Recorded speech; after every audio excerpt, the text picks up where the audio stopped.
Yes, I think if we do this for long enough, maybe we'll get Liam to bang out a tune for us. But, Yeah, something fun. But to be fair, that works, doesn't it? Yeah, that's just the standard one I use for my own streams. It's very communal, isn't it? But there we go. So yeah, what did you think of the Lego version of you, the updated version, Lego version of you? Or I did. It's funny. I like how it's kept my the PSG top I was wearing. Yeah, it's got the jump man in the other corner as well, and I had your tattoos. I'll have to show you this though, because every time I fed it into the, I'm leaving it on the screen. I know there's people in the chat, but I'll get to you guys in a sec. I just want to leave this up while I'm referencing it, but where's it gone? Let me send you this picture. I don't know. The AI was going bananas. I'll send you this picture in WhatsApp, and then I'll show it on. You might not be able to see if you're using your phone, but I'll show it up on the screen in a sec. So anyway, that's the new picture we did. Obviously, as you can see, it's a Cool Han Saucepan. We are back, episode 3 of Cool Han Saucepan. It's been a while, but I think the last one we did was before Christmas. The last one we did was before Christmas, wasn't it? Yeah. I think, to be fair, it's probably my fault because I haven't really been building that much the last few months. And yeah, same. Obviously, I've been building and doing my daily streams, but trying to get together to do something is quite tough. But also, we're here to celebrate 700. So it's a 700 subscriber celebration stream, and obviously, as you can see, Nimble's going to be building the Battle on Felucia Separatist MTT. And I'm going to be building a mystery set, which has been voted or polled and voted on by our members. All 57 of our members have had the opportunity to vote for out of 4 sets, which I'll show you guys in a sec, and we'll find out which one was the winner. And that is going to be the set that I'll be building tonight. So so what I'll do is I'll leave the poll up for now while we have a bit of a chit chat and a catch up. So you guys have got the opportunity, if you're watching, to go across, if you're a member, of course, to go across to the members section of this YouTube channel. Sorry, Cool Han Luke's YouTube channel, because this is streaming to 2 channels. And go to the members section, scroll down, find the poll, and there's 4 Star Wars Lego sets to choose from. You can pick one, and obviously I will be building that one on the stream. So far there is a winner, but it's not too late for you guys to go and get your vote. If you're not a member, consider becoming a member. Not only will we give you a shout out and applause and congratulate you and thank you, but then you'll have a chance to do the vote in the poll. But you'd have to be quick, because I'm going to be closing it here on the stream very soon, and we'll have a live update on what the set's going to be. And for anybody just tuning in now, this is Cool Han Saucepan, and this is day 110 of me streaming every day. Bloody hell! When you think like subscribers, that's nearly a third of a year. That's gone so bloody quick, isn't it? 110 days back to back of streaming until we hit 1,000. So if you're watching and you're not ready to subscribe to the channel, please go and subscribe. It will help me out. It will get me to that goal quicker. And obviously I can build the set. I'm actually building a set, 1 piece for every new subscriber. We've had weeks where we've added 10 pieces. We've had weeks where we've added 80 pieces. So it's been up and down, but it's been a ride and it's been enjoyable. So every Wednesday you can tune into my daily stream and see me add more pieces to the set depending on how many new subscribers. In fact, for the first time in a long time, I actually lost some subscribers. Oh no! Here, I finished the stream yesterday on 777, and when I checked before I went live today, it was 774. So 3 people have had a guts full of all these daily streams. But there we go. It is what it is. But no, I've got to show you guys this. This is what we're trying to generate. For some reason, it just couldn't register that you had.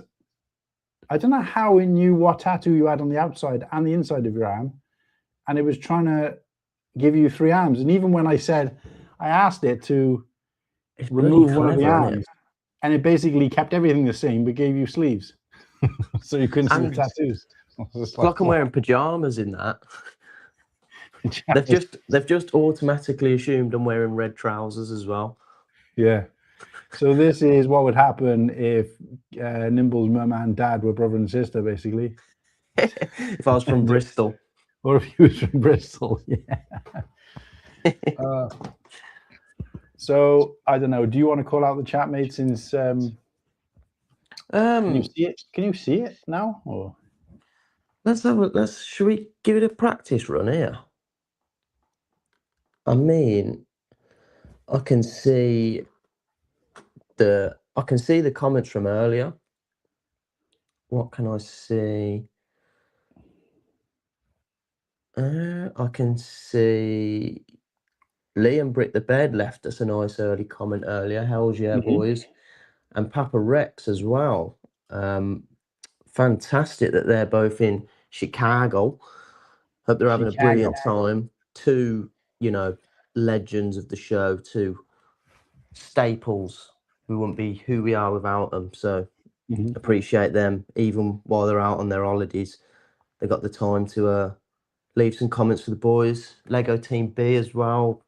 Beautiful that, they've left a comment. I believe that they're at Brickworld. I mean, they normally are, aren't they? I don't know whether they went this year. I got to be honest.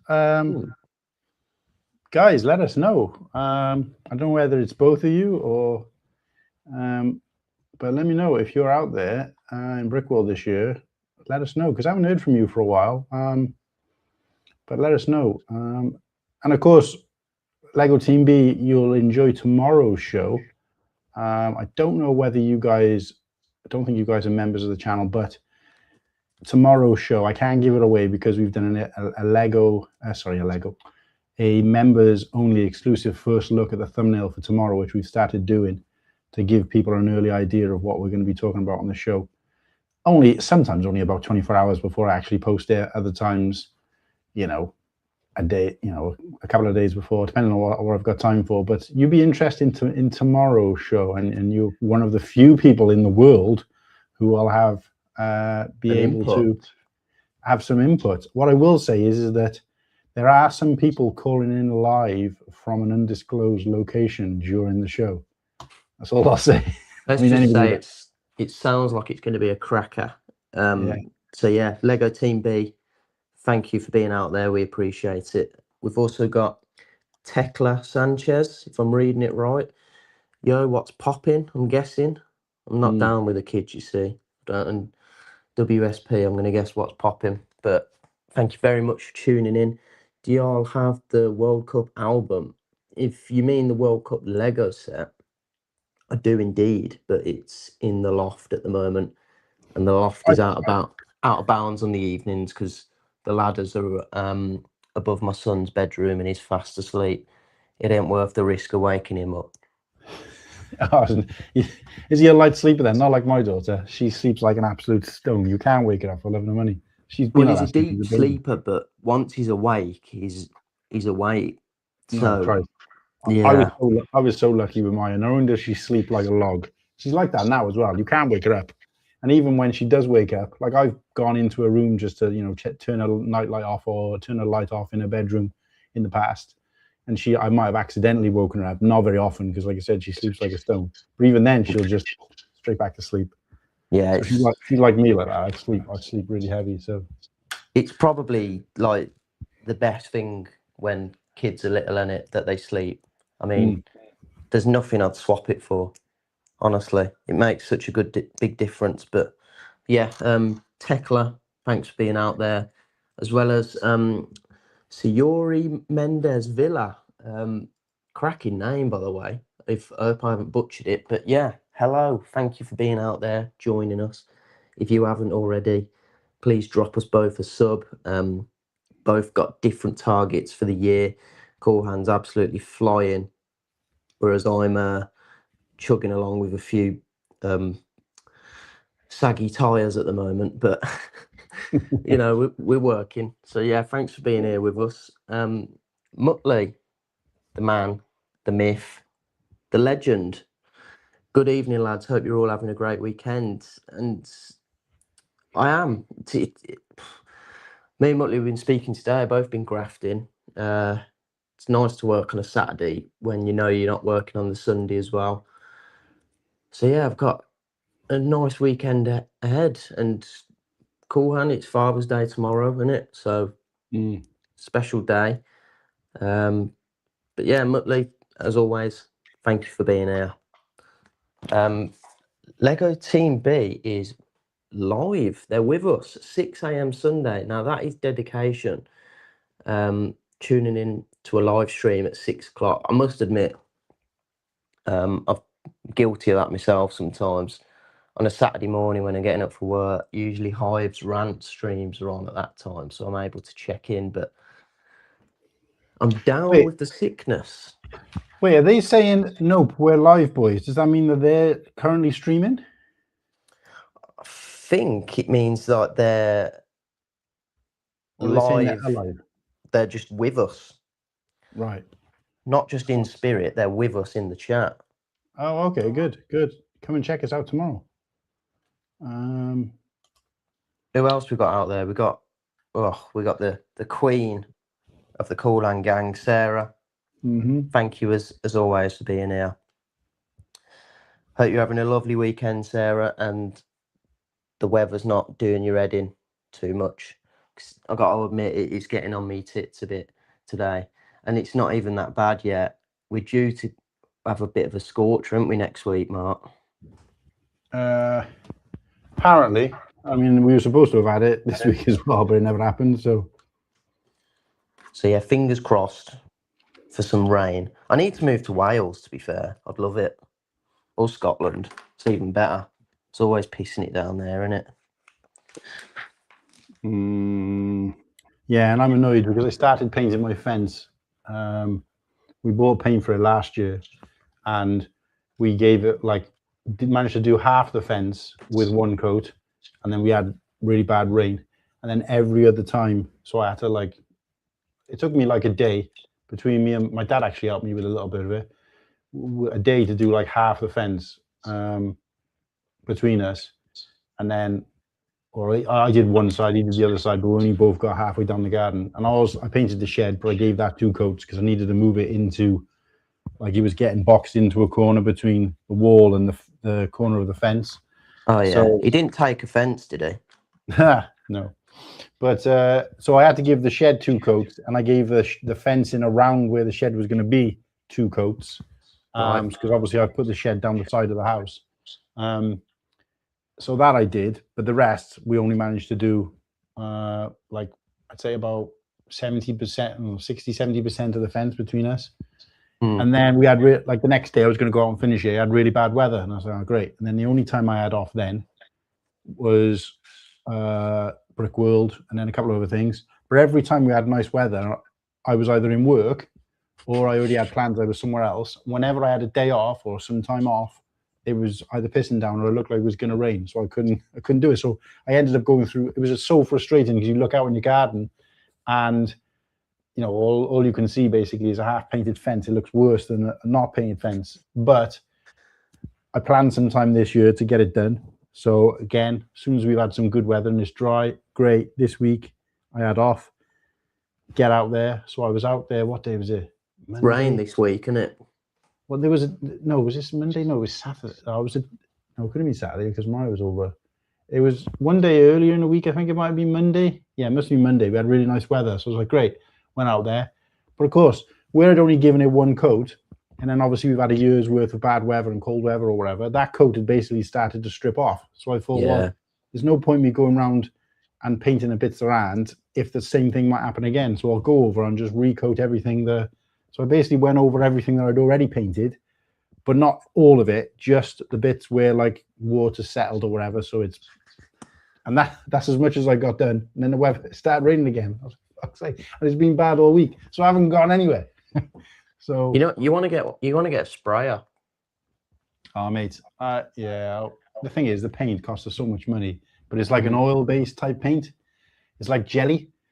I'm not sure if I've ever used anything like that before. It's the first, my dad's obviously done loads of work over his time, and he's like, I've never used a paint like this before because it's not like your typical paint. Yeah. So you've got to brush on with a certain type of brush. The brush head is thick like that, so you've got to work it in because it's wood fence, and we want to be able to see the grain through it. So we don't want to just flat out paint over it, and then obviously over time it chips off. This doesn't. This doesn't. It kind of silvers. You can see the grain through it, so you can still see it's wood. It lasts a lot longer than normal paint, but it doesn't chip or anything. It'll slowly fade, and every year you're supposed to like top it up a little bit. But it lasts longer than just, you know, obviously I could have gone out and flat out painted. Probably would have cost me a little bit less and been a bit quicker.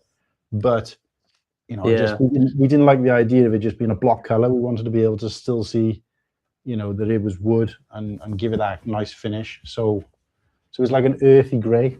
It does actually look nice. The bits that are painted do look really nice, and it looks clean, looks nice, like in comparison to, like, I can see the shed of the people next door, or not next door, back to back with us, and they've just painted theirs a similar color, but it don't look as good. It just looks like, I don't know, like you've, you know what this reminds me of. Did you ever watch The Royal Family, the TV show?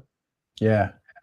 In one of the episodes, they start stripping the wallpaper off, and then in the next episode, you see there's just like half of a wall done, and it remains like that way for like the rest of the show. It's like your fence, and it. Yeah, basically, yeah. So frustrating, but also like it's not just plain fence. I don't know what you call it. It's like leaf. Is it leaf and something? I don't know. But where the panels overlap each other slightly. But this side, so we're like semi-detached, so that side of the fence is completely different to this side of the fence. So this side, the back is on their side, so it's just panels, which is easy to paint. It takes like 2 minutes to paint the panel. But this side, you've got like all the struts going across and all the indents and stuff, so trying to get in there with the paintbrush and that is like a nightmare. But anyway, it's just been a nightmare, because now it's frustrating, because like this time at least I've still got the rest of the summer to try and finish it, but it's such a nightmare trying to clean out the brushes, because again, you can't just wash it off. It's a nightmare to clean out the brushes, clean out the paint tray, and I don't want to have to, because he said, "Oh, just work your way through it," and I was like, well, it's not like I can come home and paint for a couple of hours in the evening. Like I could, but then it means I got to go through that whole process of cleaning out the brushes and all the rest of it every single night. And it's a lot of aggro. Well, you don't have to clean out the brushes. Can't you just leave them in the paint tin? No, that's what I'm saying. That's what I'm saying. It's not that type. It's not that type of paint. You've got to. If you leave it on there, it'll just harden, and the brush will have to go in a bin. Right. It's a weird type of paint. It's like when you're mixing it, it's like jelly. It's like jelly and blancmange. It's like not like normal paint. Not like any paint I've ever seen. And my dad said the same thing. But it's designed specifically for fence, and it was expensive. But we bought like 3 big drums of it like that. But anyway, long story short, I don't think it would go in a paint machine because it's the wrong thickness. But right. But yeah, you've got to work it in as well, so you can't just spray it on the top. It just drip back off. So yeah, I don't know. I kind of regret it now, to be honest with you. But there you go. When it's done, it'll look good. But like obviously, it's just getting in it. So anyway, let's catch up with some comments, because I fell behind a little bit there. Got a bit carried away. Oh, there you go. So yes, so Team B, they're live with us. That is lovely.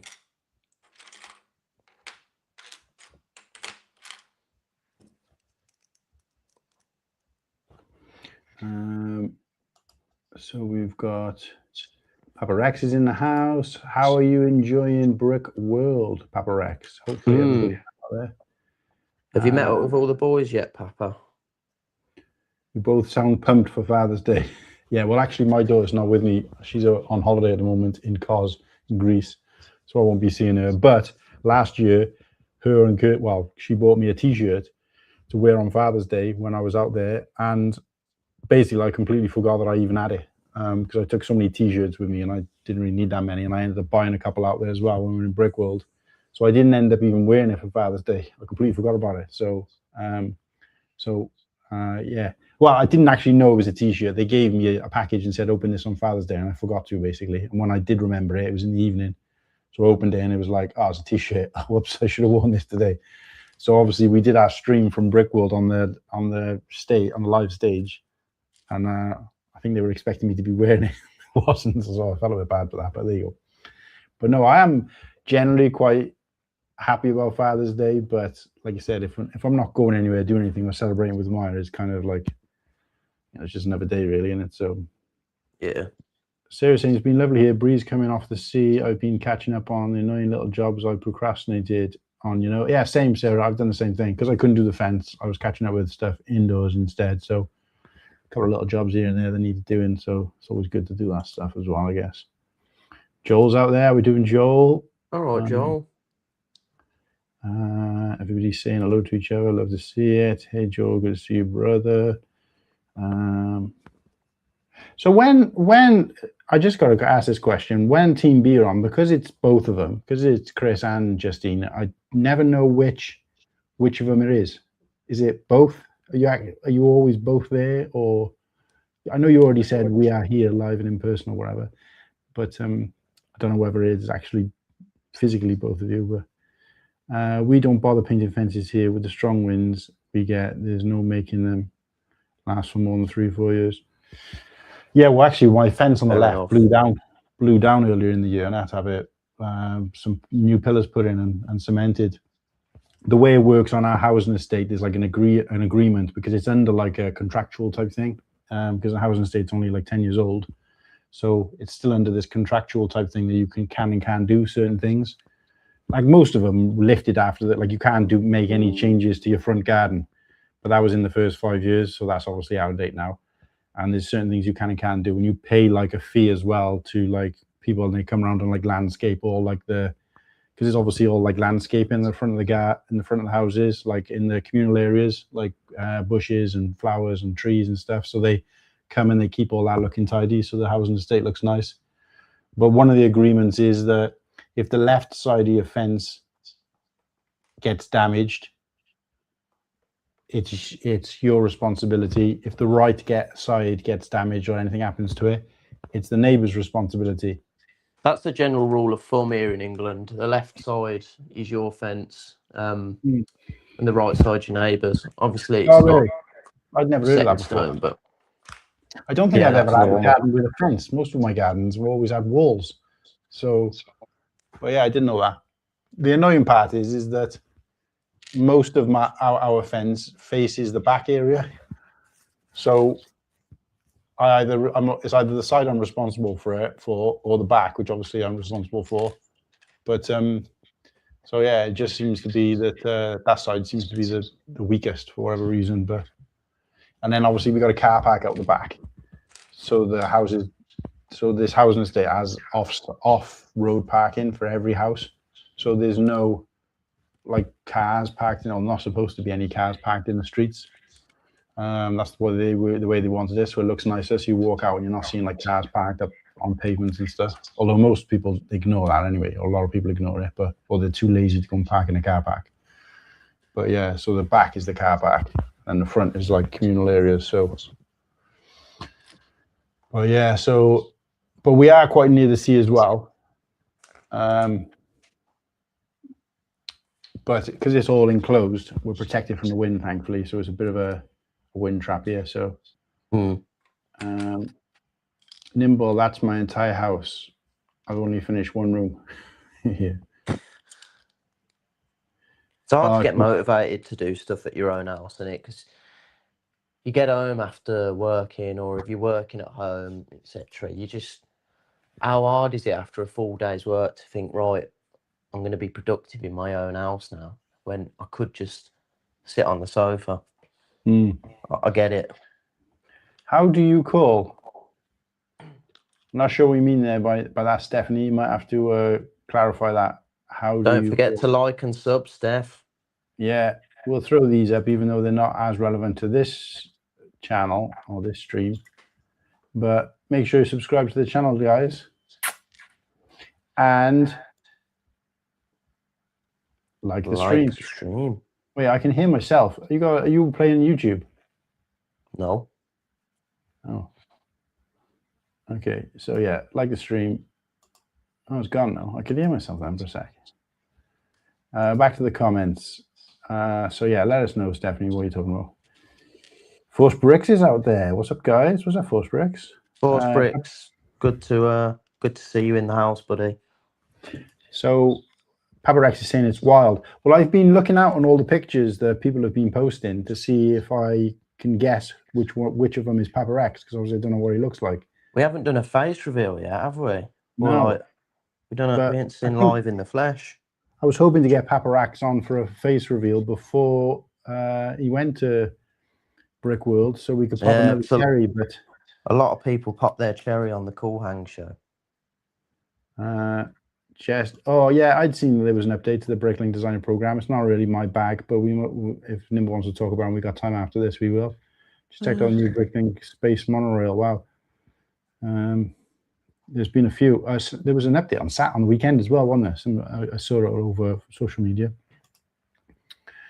Been awesome hanging out with Whittaky, Liam, Amy, and so many others. So many late nights, but worth it. Oh, amazing. Glad you're having a brilliant, mate. Having a good time. Yeah, the late nights are killers, but yeah, if it's worth it to have those laughs, those good times. But yeah, still trying to work out. I'm looking and thinking, I wonder if that's Papa Rex. This guy's been in a couple of photos now, and he's the only person I don't recognize. So I wonder if that's him. But have you heard of Whittaky, Mark? No, not really. I text him, but he ain't replied. But he's not very good at replying to messages anyway. To be fair to him, is he? Yeah, well, I get the having a good time and stuff, but I had a video call off him, right? And I was in the I can't remember. I was in the middle of doing something when he video called, so I couldn't really answer anyway. Yeah. Or I was going to be answering to say, "Let me call you back" or whatever. So the first chance I got, which was like, I don't know, 10 minutes later, I messaged him and said, "Everything good? I'm like busy at the moment, but I can, is everything all right?" And he just thumbs up it. That's it. So he didn't tell me why he was calling, what he wanted, anything. So I was just like, fair enough. But as long as he's safe.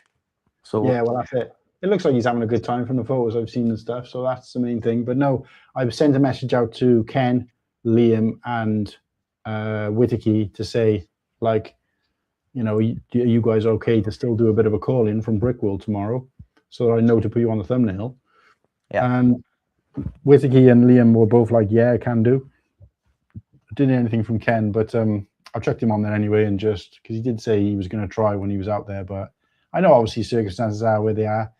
I'm obviously, I don't want to promise that they're going to be on the whole show and it's going to be like a proper full show with them on as well, because I know they're going to get sidetracked. And not only that, but it's going to be quite frustrating if we're trying to do like the show and then they're there live from wherever they are on different phones or shaky hand cam or whatever it is they've got set up. Yeah. And then people are jumping in the background and shouting stuff and all the rest of it. It's like, if you're going to do that, just stream yourself from there. Yeah, I'm with you. And then obviously I can understand people will be interested in seeing that probably more than what we have if they're into that kind of thing. But if people are just going to be on, it's like, yeah, so-and-so coming out, yeah, so-and-so, oh, look at that. Because it's just going to be like, you can't orchestrate that then, can you? And it's like, so I haven't so the content is going to be quite loose. Obviously I won't say what it is, but the content is going to be generally quite loose. But I think unless they can sit somewhere and lock in properly to the show, and then yes, if they want to go on a tour of the show when we're like, right, this is a segment where one of you is going to walk off, whatever, but get like behind a laptop, the three of you, perhaps. That's why I asked Ken if he could try and sort something. Get behind a laptop and lock in. To be fair, I bet Whittaky will want to lock in because he don't like missing out, does he, on the show? Like, yeah, but what I'm saying is that if they can do that, it's understandable, because I wouldn't want to commit to something when I'm out there having a good time. So it's kind of like me saying, if you don't want to, don't feel bad about it. I can understand. I'd probably be the same. Like, don't feel obliged to, but also don't do it and half-ass it. Like Liam the other day when he tuned into the show, but he was out and about, and it was like, yeah, but obviously we're asking for your opinion on sets and stuff, and it's just like, oh yeah, right. It's like, yeah, I can't deal with it because there's too much going on, and it's a bit like people can't follow it then, or we can't follow it at least. Even if it's enjoyable to watch, it's not fun I'm with you. To be a part of, like, So I understand both ways, but it's like essentially what I'm trying to say without being rude is, if you're doing it, do it properly. But if you don't want to do it, no problem. We won't think any less of you because you're out there, and that's your main priority. So 100%.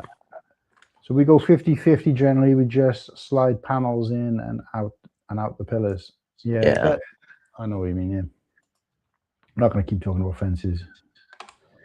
Just started building the Speed Champions Lightning McQueen set since it's the 20th anniversary of the first movie. Watched it this afternoon. Jesus, is that Force Bricks? Yeah, I saw his Instagram stories earlier.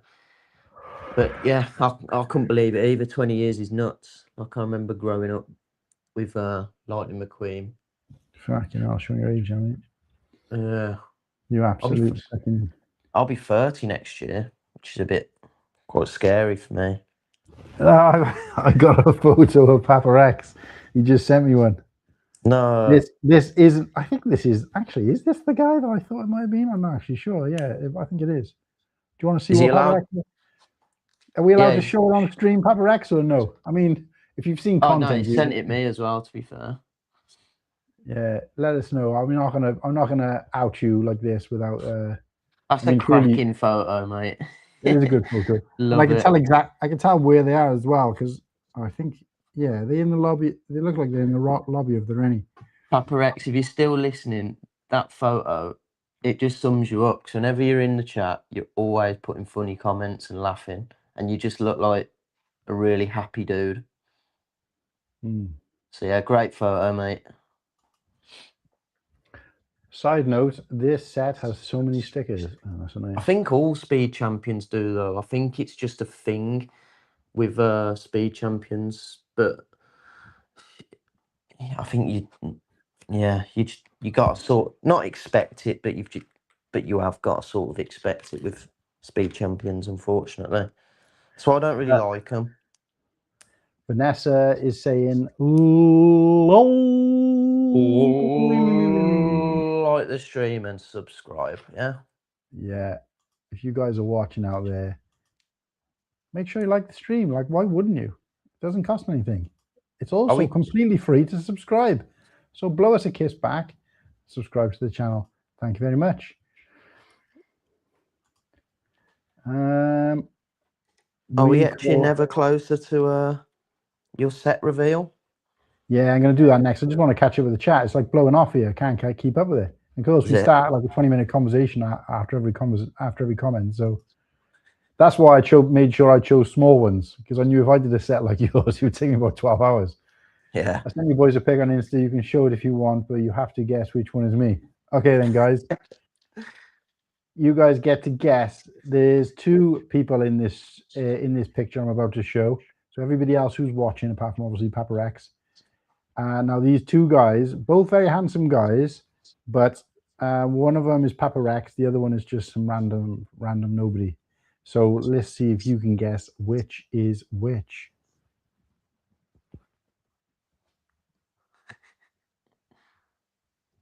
So who is Papa Rex? Which one is Papa Rex? And which one is just a random nobody? Who's got an amazing t-shirt, though, to be fair. I'm a fucking horrible bastard, isn't I? I was a bully in school, you can tell, can't you? Oh, there you go. Good day, Corba. Liam's out there. How do you, mate? All right, Liam. Hopefully you heard the conversation that we just had about you. Well, not directly about you, but about the plan for tomorrow, the loose plan for tomorrow. So we call him Sexy Rexy here. Nice. That's class. That'll stick, that will. This is what I like to see. Liam, where you at? So they're both in the chat, but they're not with each other. So they're just both somewhere at the Rennie or wherever it is they are. So look, obviously Papa Rex is quite like my imagination of people when they're watching the stream is just sat on their phone somewhere watching it. But in this case, I feel like they're walking around and they're just kind of got it loosely on, maybe got a headphone in. The fact that there's people who are out there in Brickworld, and in this case, two of them first time at Brickworld, and I'm not saying they're locked in, because I would never expect that in a million years, but they're at Brickworld, but they're still regularly commenting and interacting in the chat. That says something about this show, because, well, not even this show, because obviously nobody even really knew we were doing it, but it says something about, the show, and it says something about the guys as well. Like they're just absolute legends and fully committed to the cause. So it don't go unnoticed, lads. For Speed Champions, yeah, I don't own a Speed Champions, but I do want to get that. I was going to call it the Mandalorian. I do want to get the DeLorean at some point because that is a fantastic looking build with such a small, cheap build. It's like, I think I've seen it on Amazon for like 19 quid. Fucking, that's fantastic for that. Such a class build, great looking set based on an awesome movie, great franchise, and 2 great minifigs in there as well. Can't get better than that. I mean, it came out with 22. 22 is a pretty good price. So I'm having a break. I'm having a break by the food truck. Oh, don't tell me you're eating food from that food truck. Fucking hell. All the boys were there. I think it was like Sean, Fritz, Tyler. There was a bunch of guys, and we were going to go and get some food. And they were like, oh, I think they said, or they were eating, no, that's it. They were eating food from the food truck. I was like, where'd you get that from? Oh, food trucks. They're just out there. I was like, oh, okay. So we went and checked it out. Me and Slurpee went out there and we paid like $15 for like 2 little tacos all this big, and brought it back to hang out with those guys. And they were just kind of finishing up, and we were like, this is it, like that's got to be the most disappointing food. So I think we finished eating it and we were like, that's the crappiest food ever. And everybody else was like, oh, where'd you get food from? And I was like, the food trucks, but don't go there. Complete rip off, shit food. So me and Slurpee literally went straight from eating our food from the food truck to somewhere else to go and buy some food because it was just so disappointing. But yeah, one of the of Brickworld, I would say. There wasn't many, I'll be honest. But when it comes to I think all convention food trucks, anywhere you go, are pretty naff, aren't they?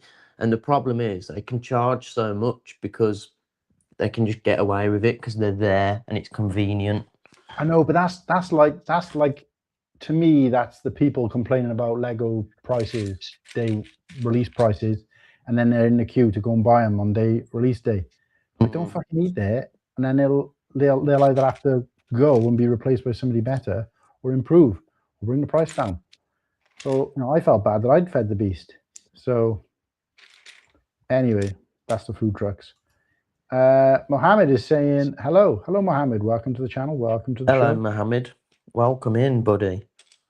Oh, nice to put a face to your name, Papa Rex. Nobody had a guess which one he was.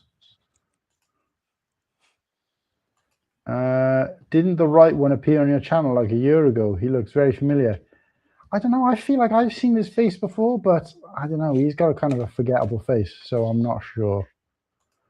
Where are the food trucks, Liam? I think I've seen him in a black and white movie.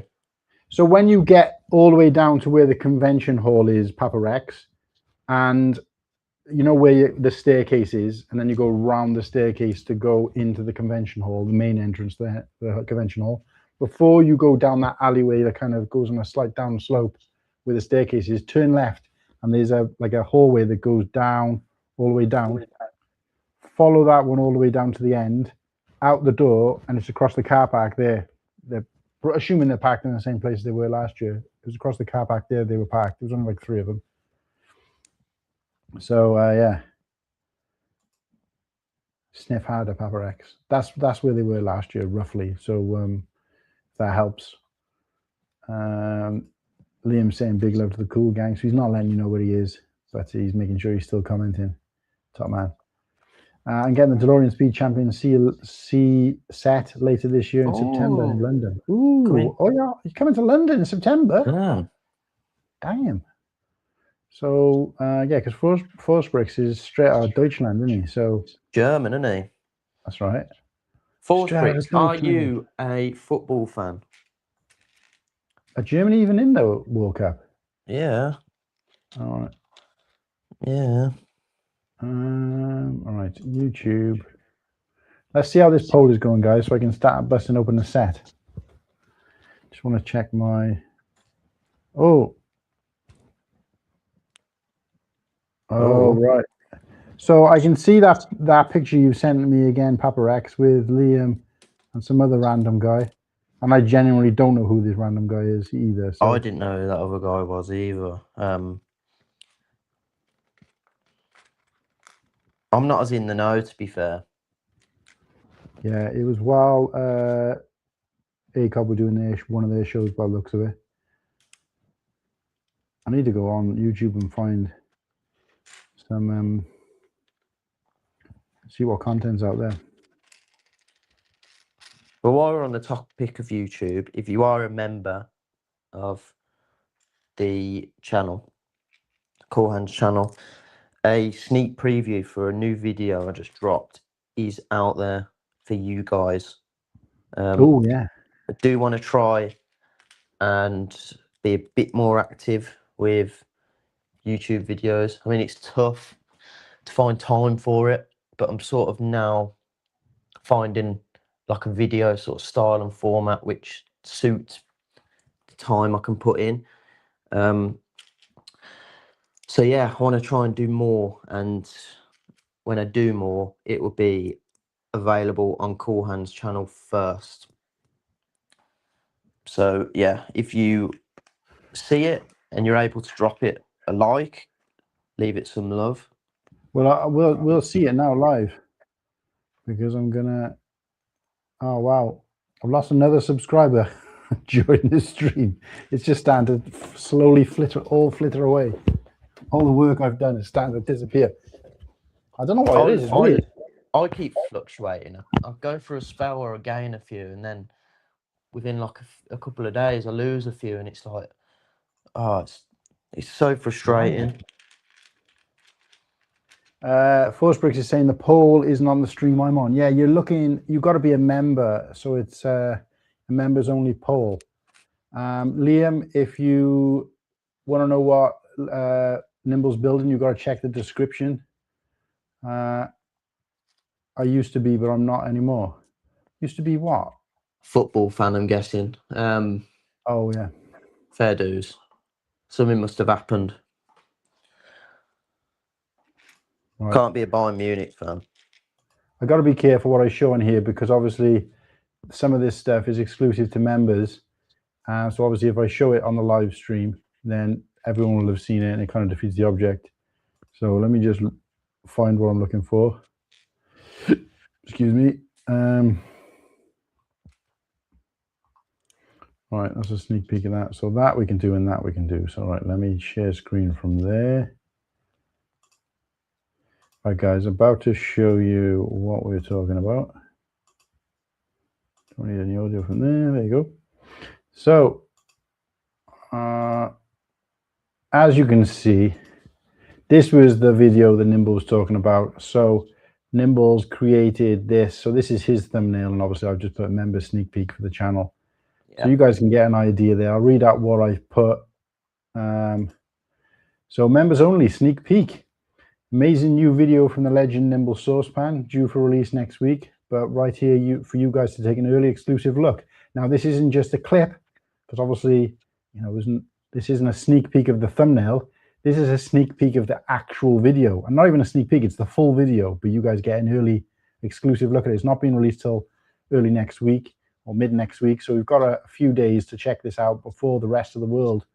So you get an exclusive look. Make sure to show some support, like, comment, and if you haven't already, drop a sub whilst you are there. So you can see there, Nimble Saucepan. Obviously there's Nimble giving you a salute, and then his original logo there. I haven't had a chance to trim the new one, but so there we go. So there's a sneak peek. We've got 5 likes and a comment on there. The comment coming from Nimble. So okay, so there you go, guys. So that is that. Oh crap, how do I get rid of that comment? Oh, I gotta go back away. Oh, that's stupid, isn't it? I tried to set myself a target of, and this was, I think, when I was on about 150 subs, maybe a couple months ago. I thought, right, I just want to get to 250 by the end of the year, and I would have been pretty chuffed. I'm literally not that far away. I think I'm like 6 subs away, so I'll be pretty chuffed with that. So I need to try and maybe set myself a new target, so maybe 300 by the end of the year. No, that's good, mate. Yeah, keep it going. So yeah, guys, so if you're members, go to the members tab on your phone or your laptop or whatever you're using. Go down to here. The link is right here. You click on this link. It'll take you to Nimble's channel. Before you do anything else, make sure you subscribe, like the content. Well, you can wait till you've watched it if you're that kind of person. But yeah, you guys, what you'll be watching there is a brand new video exclusive to our members, and yeah, check it out, show us some love, and you get to see the full video. And it is privated, so nobody else will, apart from other members, will be able to watch it just yet. In fact, I haven't even finished watching it myself. I started it, and I thought, well, I'll watch it just before the stream, and totally forgot. So anyway, we also put this up. There's other things on here, but I'm not going to show you everything because some of it's obviously exclusive to our members. And just bear in mind, guys, for those of you probably thinking, shouting at your screen right now and going, oh, this is that's a bit annoying. It's only for members. Ugh, members only. But, you know, it's important to note that we did say when we launched our memberships that we were only ever going to do things for members that we'd never done before. So we haven't affected the integrity of the show, the channel, and everything we used to offer to you guys. What we don't want to do like Lego and unlock things behind a paywall that used to be part of just the experience of watching the show and watching the channel. We're not doing that. So this is something we never would have done before, dropping links to a new video, sneak peeks of new videos.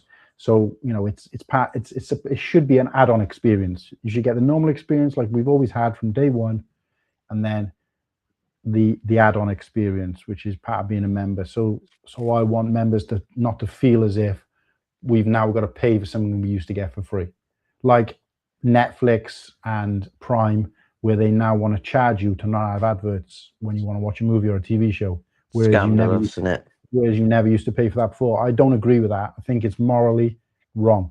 So everything you get, and tell me if I'm wrong, keep me in check, and I will make it. If I've made a mistake and you know something like that has happened, I don't think so, because the guys are keeping me in check as well.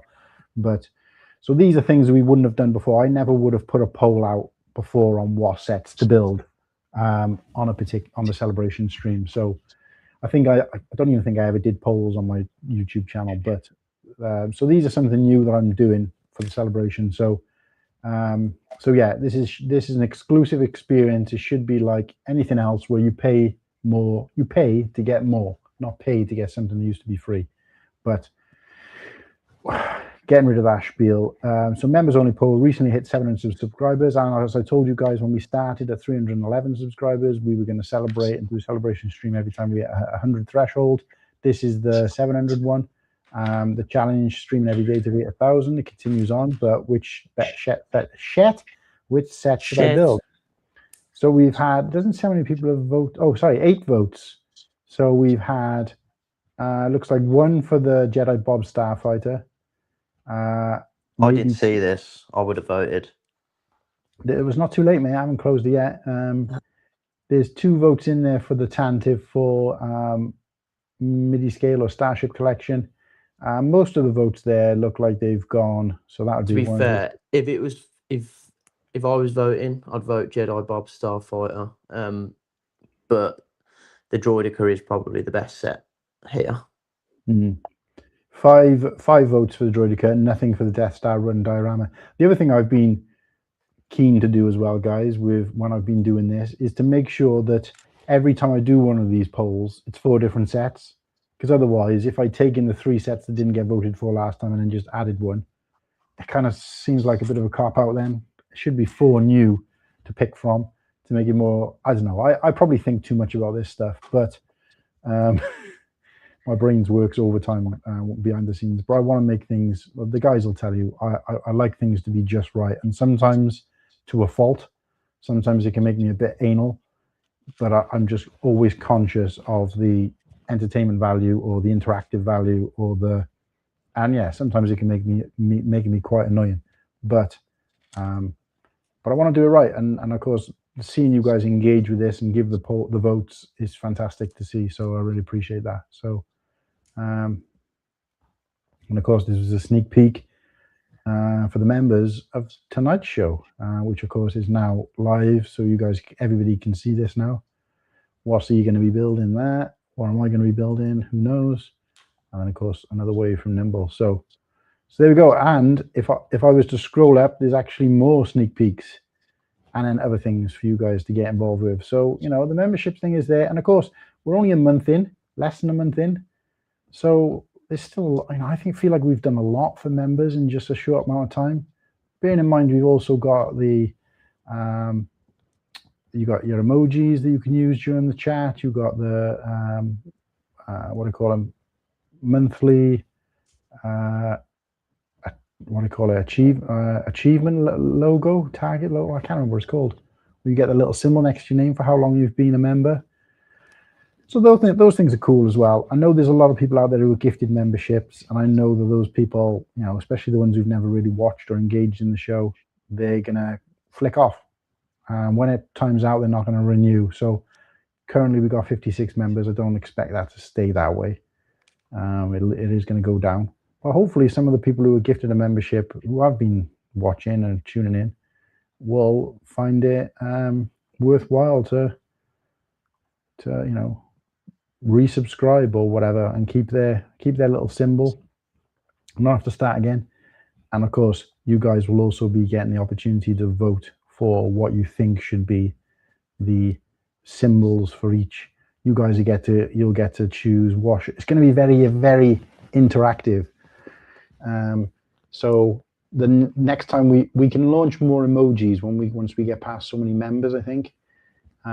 So you guys will get to choose what the next emoji is going to be. So, you know, there's lots of stuff like that coming up. We're going to start looking at doing some streams, like maybe once a week, where members can join. You guys have got available at the moment the opportunity to join us in the green room before and after the show, on the Sunday show.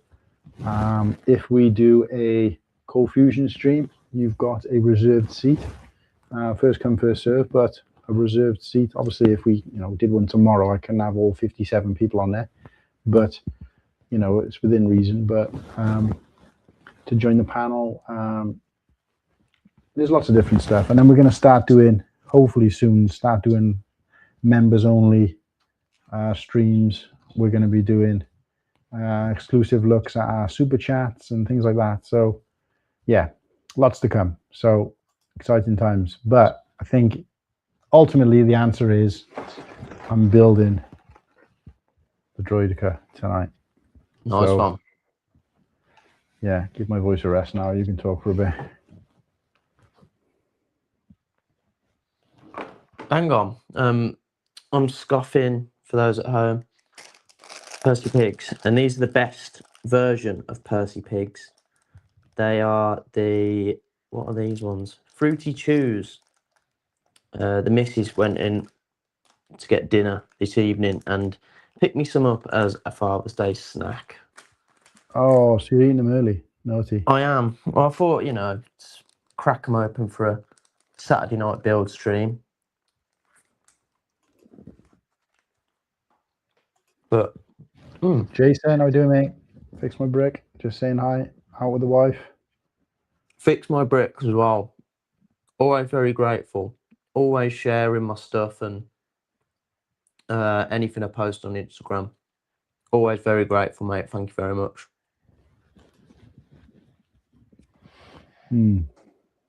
So, Lego Star Wars, mate. Last week when I can sort of hear myself now. Yeah, what's that all about? That's weird, isn't it? Let's stop now. I didn't get a chance to discuss that January wave. I only got to say my piece briefly. But tell me. Oh, there you go. Give me a sec. I left them on here.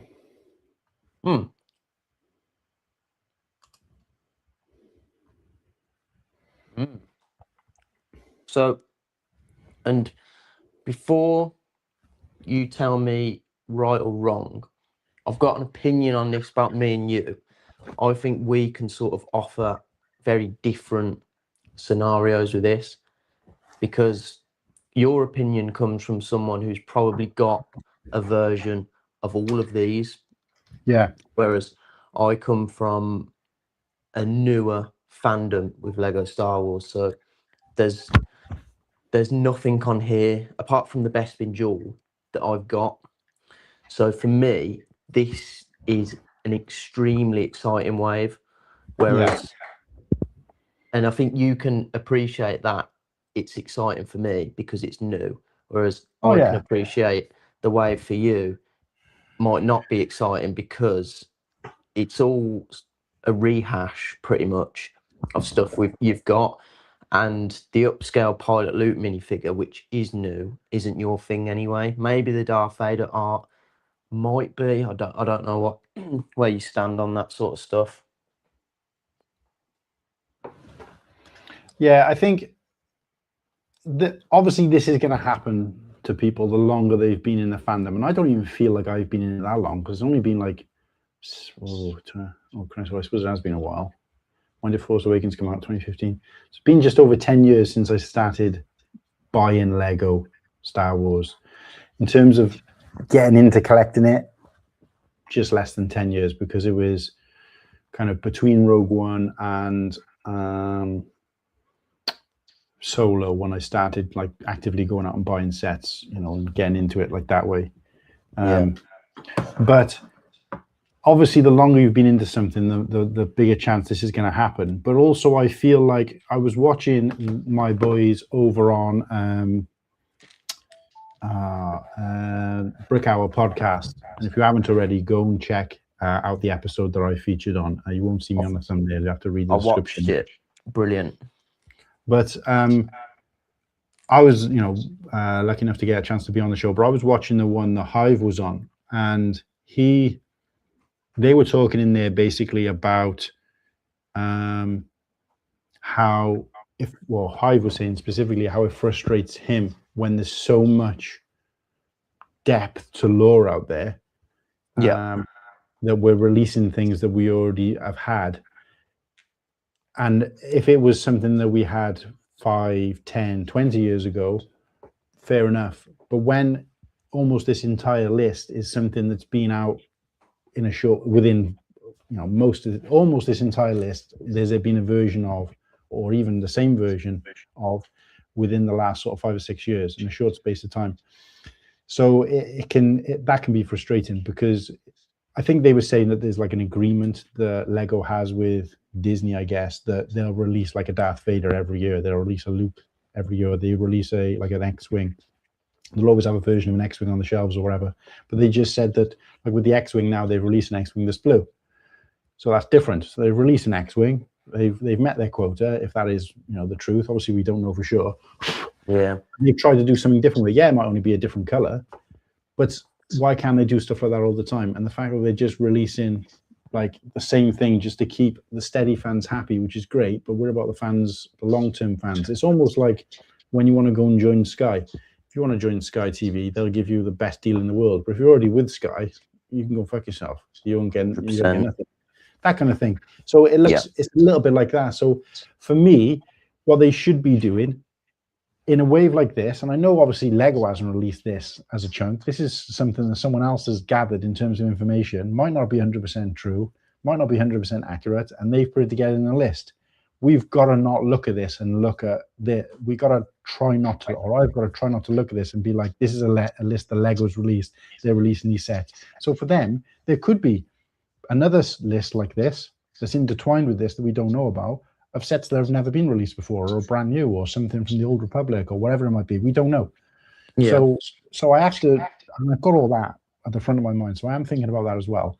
But I'm just saying that it is a little bit frustrating where some waves come out and it's just rehashes of things.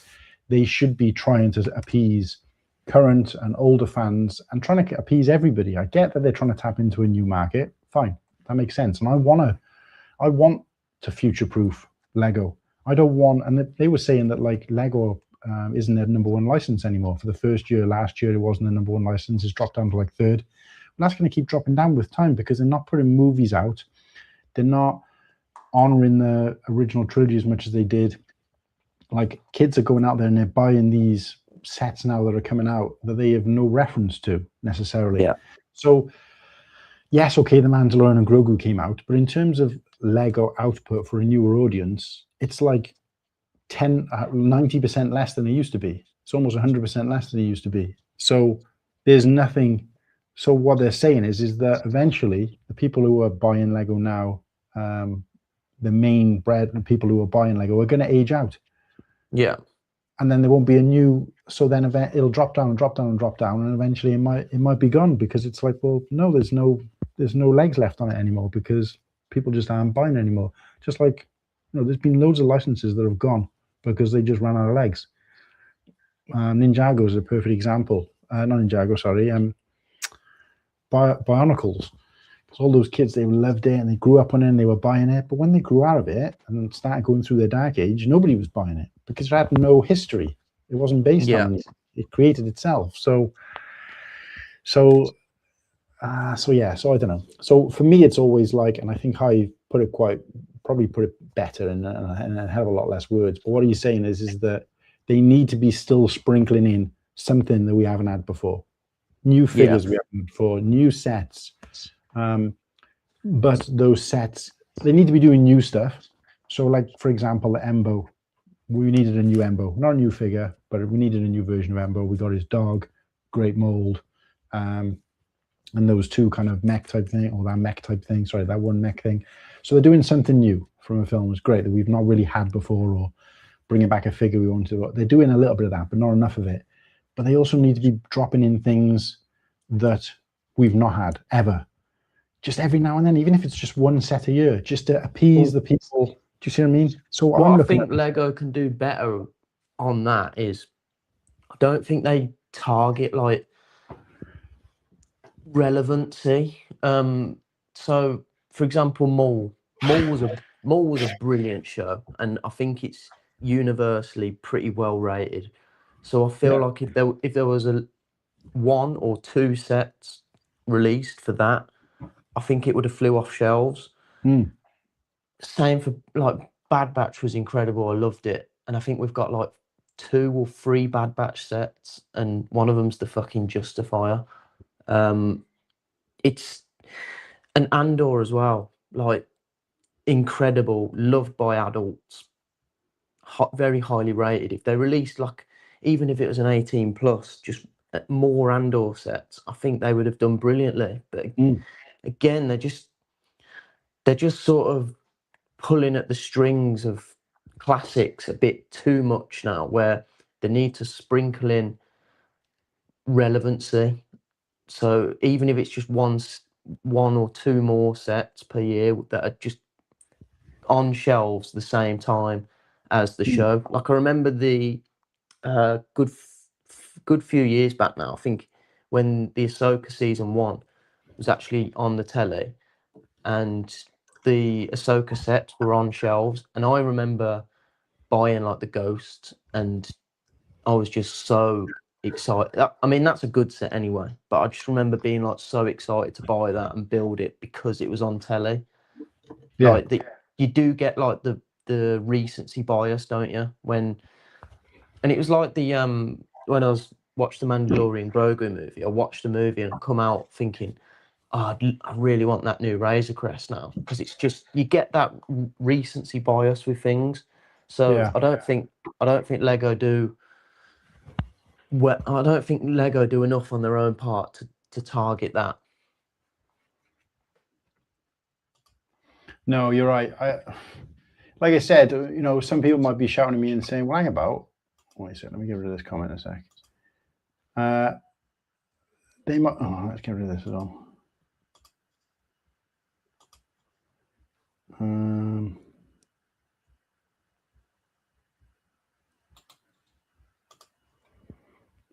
Fuck's sake. Wait a second. I'm trying to do too much at once here. Trying to get rid of this guy. Anyway, so some people might be shouting at the screen and saying, "Well, hang about. There's an upscaled pilot Luke. That's something we've not had before." I know, but it's Luke. You know what I mean? It's what I'm saying is something that's not been tapped into. We've tapped into Luke, and obviously a big fig. Yes, they're trying something new. I get that, and I applaud them when they try to do something new. If it doesn't look great, I'm going to say, but I'm not complaining that they're trying new things. Like obviously the busts, I don't think are good, and unfortunately, most people don't agree with me, and therefore they probably won't see them around for much longer, unless I'm, incredibly wrong. The Darth Vader art set, okay, great, but it's just an art set. It's got nothing. It's not a Lego, like a traditional Lego set, and it's not based on anything new. See what I mean? Obviously, they're not going to do a Darth Revan art set as the first set. I get that, but what I'm saying is, there's just so much untapped potential, and they've done it before. So it's not like, well, they'll never do things from the games. They'll never do sets from the books and comics and the either Legends or EU. But they have. They've done it before. And as far as I know, they've been quite popular. So and not only that, but Lego's also benefiting from the fact that some of those sets are probably some of the most valuable on reseller markets, like Bricklink, where they're making some money off that as well. So it does kind of frustrate me. Like I said, like you look through this and it's just, it's just handle those. Okay, there's nothing. I know. So I'm a bit like boring. Like I said, even the battle pack. So we had I always forget the things. 3/22nd, 3/27th, the Super Battle Pack. Yeah, the 3/27th. So a battle pack's new? No. Is a Clone Wars thing new? No. But we've had a new new Legion, new characters. Legion. The builds are slightly different than before, not entirely different, not and different enough to really talk about, but at least they've tried to do something. Do you see what I mean? Separatist MTT. Yes, we've had an MTT before, but the first time they've done a Separatist one. And I'm more appreciative of the fact that they're trying to do different things over the fact that they might not be the best builds, or they might not have put as much effort into them. And I think the MTT looks fantastic. I don't care that it's scaled down, because that suits me, but I think it looks fantastic, and I'm interested to see what the build is like for you. But we've always had something like that in every wave. And then this is the first time I'm seeing a wave. Like I said, this might not even be a wave, because these might come out over the course of the entire year, in which case they're not a wave at all. But because it does say January 27, but obviously we don't know that for sure. We've seen these things before and they've ended up being completely wrong. So, but it just, it frustrates me. I mean, this on the other hand is a little bit more interesting, because I'm interested to see what they do. And I like the fact that they've got it right. Lego are normally the first people to fuck it up, and they've put 50 years of Star Wars. Now, some people are saying, well, no, it's 50 years of Star Wars. Well, yeah, it is, but it's also 50-year anniversary of the film Star Wars. They're not saying 50 years of A New Hope, which I like that, because I would have been frustrated if they'd done that, because I would have been like, no, it hasn't been called New Hope for 50 years. So that's, forgetting the fact that there's like 6 or 7 different versions of that film now, but the main one, and obviously Ralph McQuarrie art, I'm a huge fan of that. I've got a couple of his pieces, but including an original piece or a numbered exclusive piece. But so I'm all over the idea of doing something with that, but it depends on what they do with it. If it's just the figures, okay, that'll be cool. It'll be worth collecting them all, as long as they put them in decent sets and they don't just try to fob us off with shite to be able to get the figures. But I'd like to see them do something else. I'd like to see them do, maybe a piece of artwork, this in Lego as a mosaic or whatever, something different. Obviously, I'd like to see a ship or something like that, but I think that'd be a bit too, because this image here, people who have been fans for long enough, this means something to them. Whereas if I showed this to Kirsty or Maya, they'd be like, what the fuck is that supposed to be? So they wouldn't have a clue. And even people who've been into Star Wars for a long time might be thrown off by this. So, and any of the Ralph McQuarrie art, but there wasn't a lot of ships designed, and the ones that were designed have since, like I think one of the early models that Ralph McQuarrie drawings that Ralph McQuarrie did have then been released later. So there was one ship he designed, which they then used in the prequel trilogy. There was another ship that ended up they releasing it as the E-wing, which originally was supposed to be the X-wing, that kind of thing. So generally, the ships and the designs, they have used them, and even with this, because they used this image. That was obviously, this didn't end up being the original gang, but they used this to influence Rebels.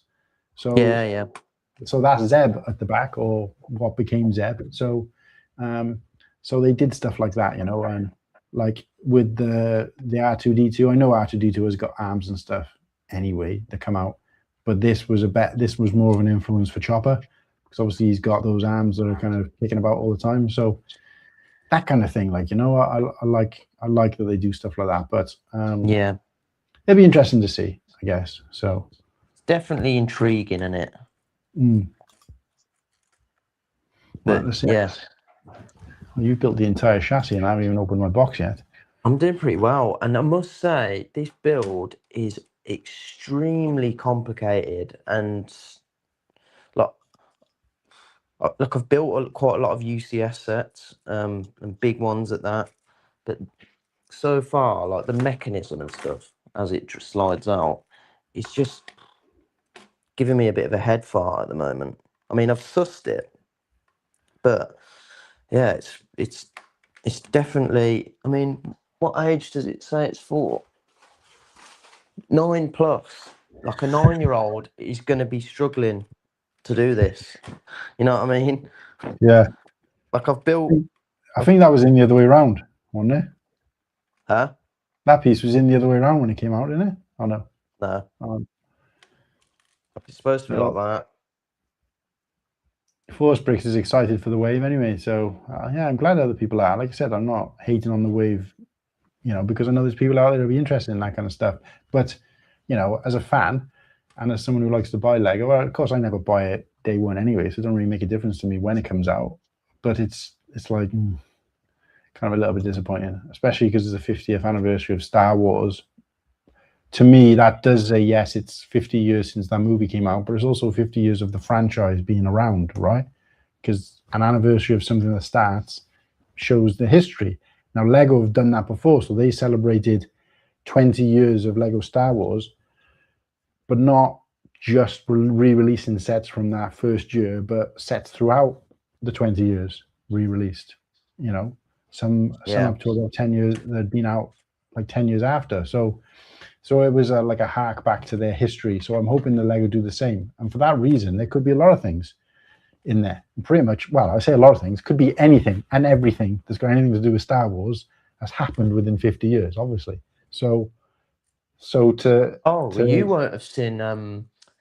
You don't really scroll Instagram, but George Lucas minifig, it's happening.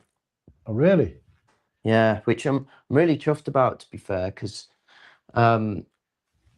like I said it before, if we weren't going to get one next year, that pretty much eliminates the chance of ever getting one, doesn't it? You know what I mean? I feel like if we ain't going to get one next year, then they're never going to go through the effort of giving us one.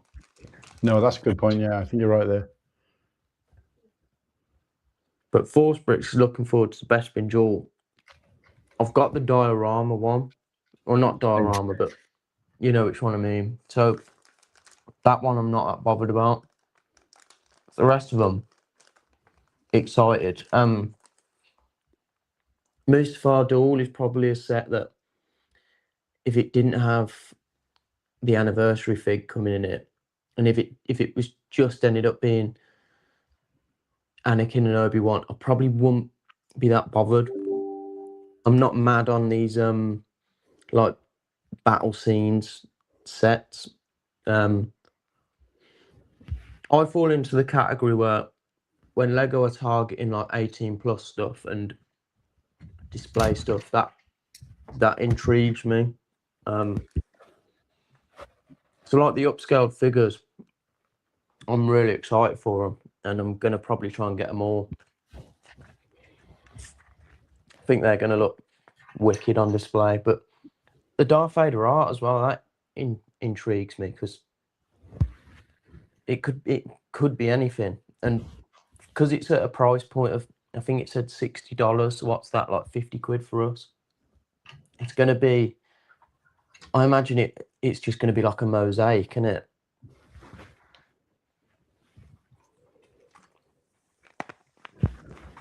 But yeah, either way, I'm excited. And another thing I'm excited about it for is, it seems like, I know you said these could be coming any time of the year, but if the rumours and leaks are true that it is just the January wave, it's nice to see that they're giving a lot. Like, that's a big wave. I was just looking at this camera angle now, and I'm like, what the hell is that over on my floor over by the sofa?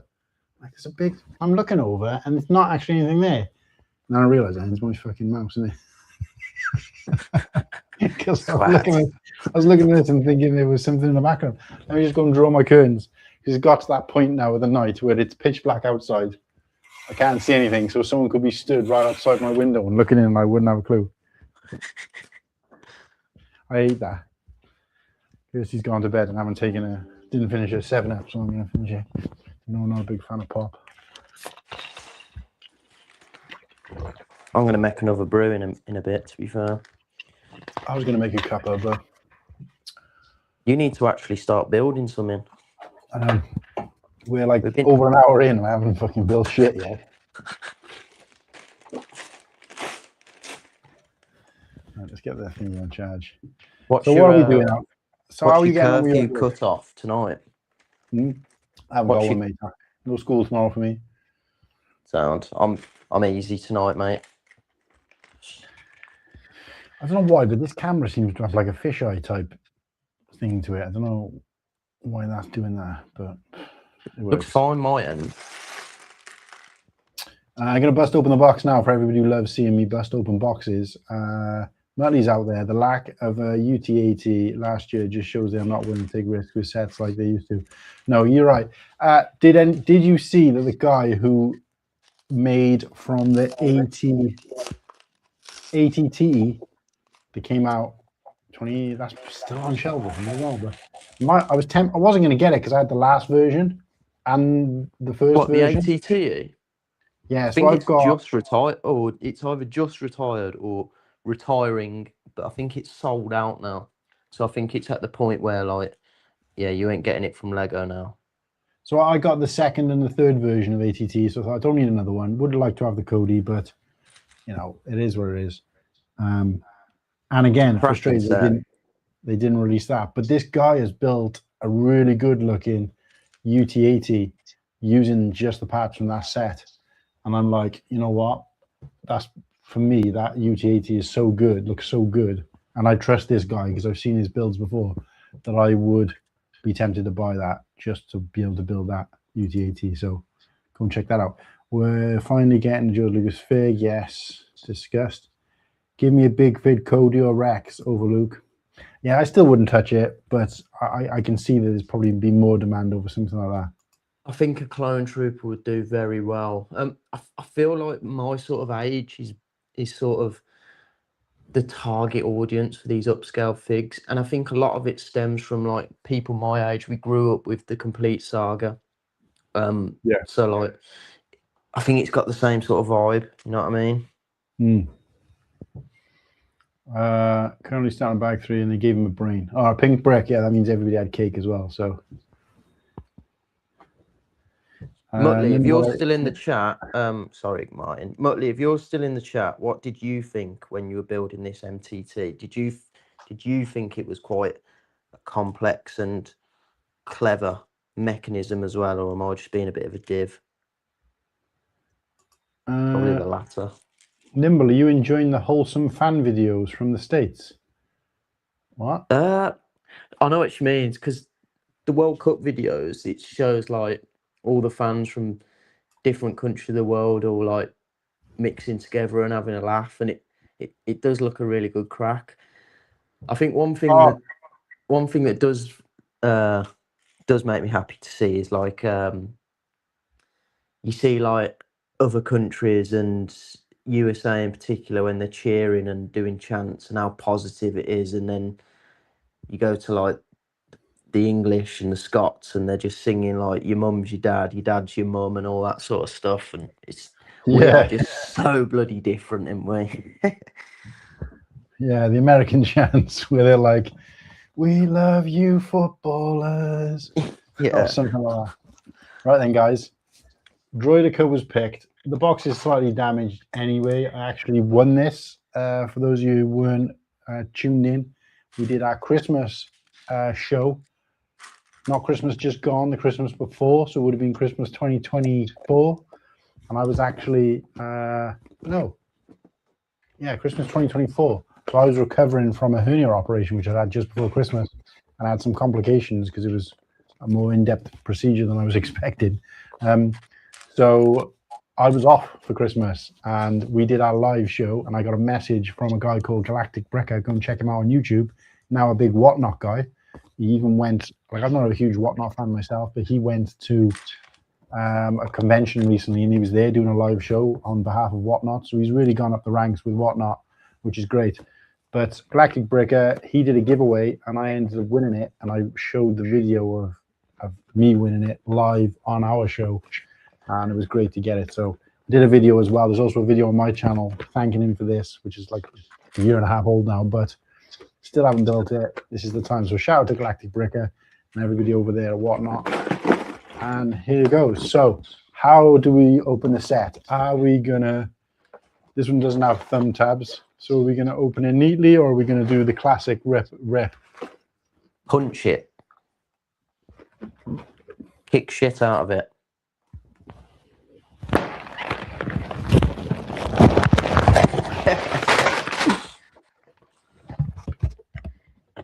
All the people who are precious about boxes are like, no.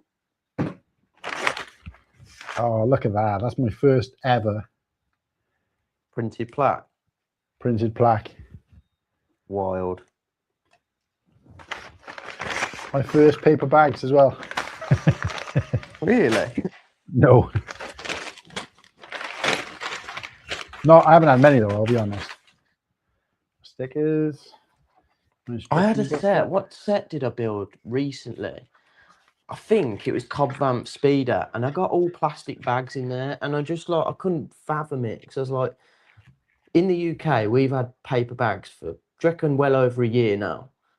Yeah. Cobb Vamp Speeder is a January set, and it's like, why? Yeah, it don't make any sense, does it? Nah. And then you get some sets where it's like half and half, and you think, well,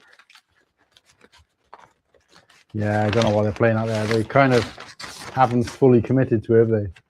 nah. Or it's either that, or they're just using up what they've got left.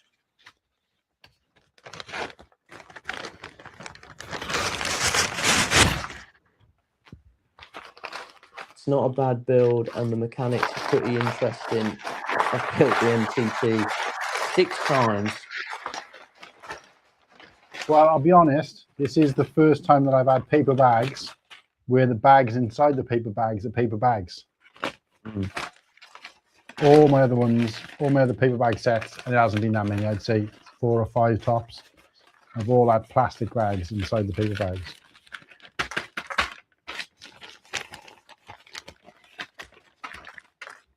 So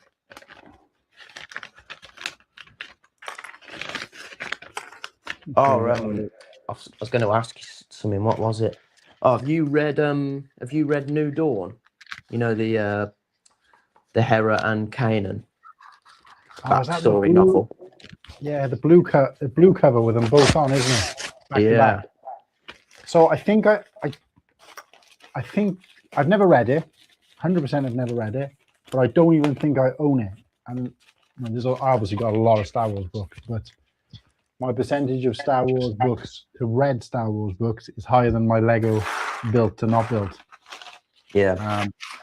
I'd say I've probably got over 100 Lego Star Wars books, and I've probably read 10. But right.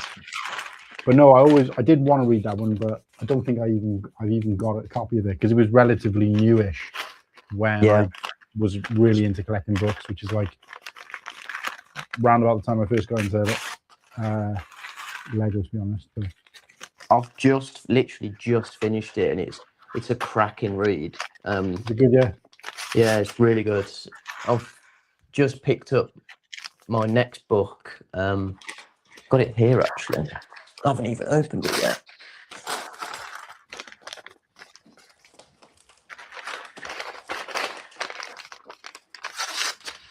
I don't know how you feel, or like what your opinion on the novels is if you were to read them. I'm not really bothered about legend stuff. I don't think I'll read stuff that's not classed as canon. Because to me, I don't feel like it counts. Oh, Dark Disciple. Is it Dark Disciple? Dark Disciple, that's what I got next. That I have read. I've heard this is a really good one.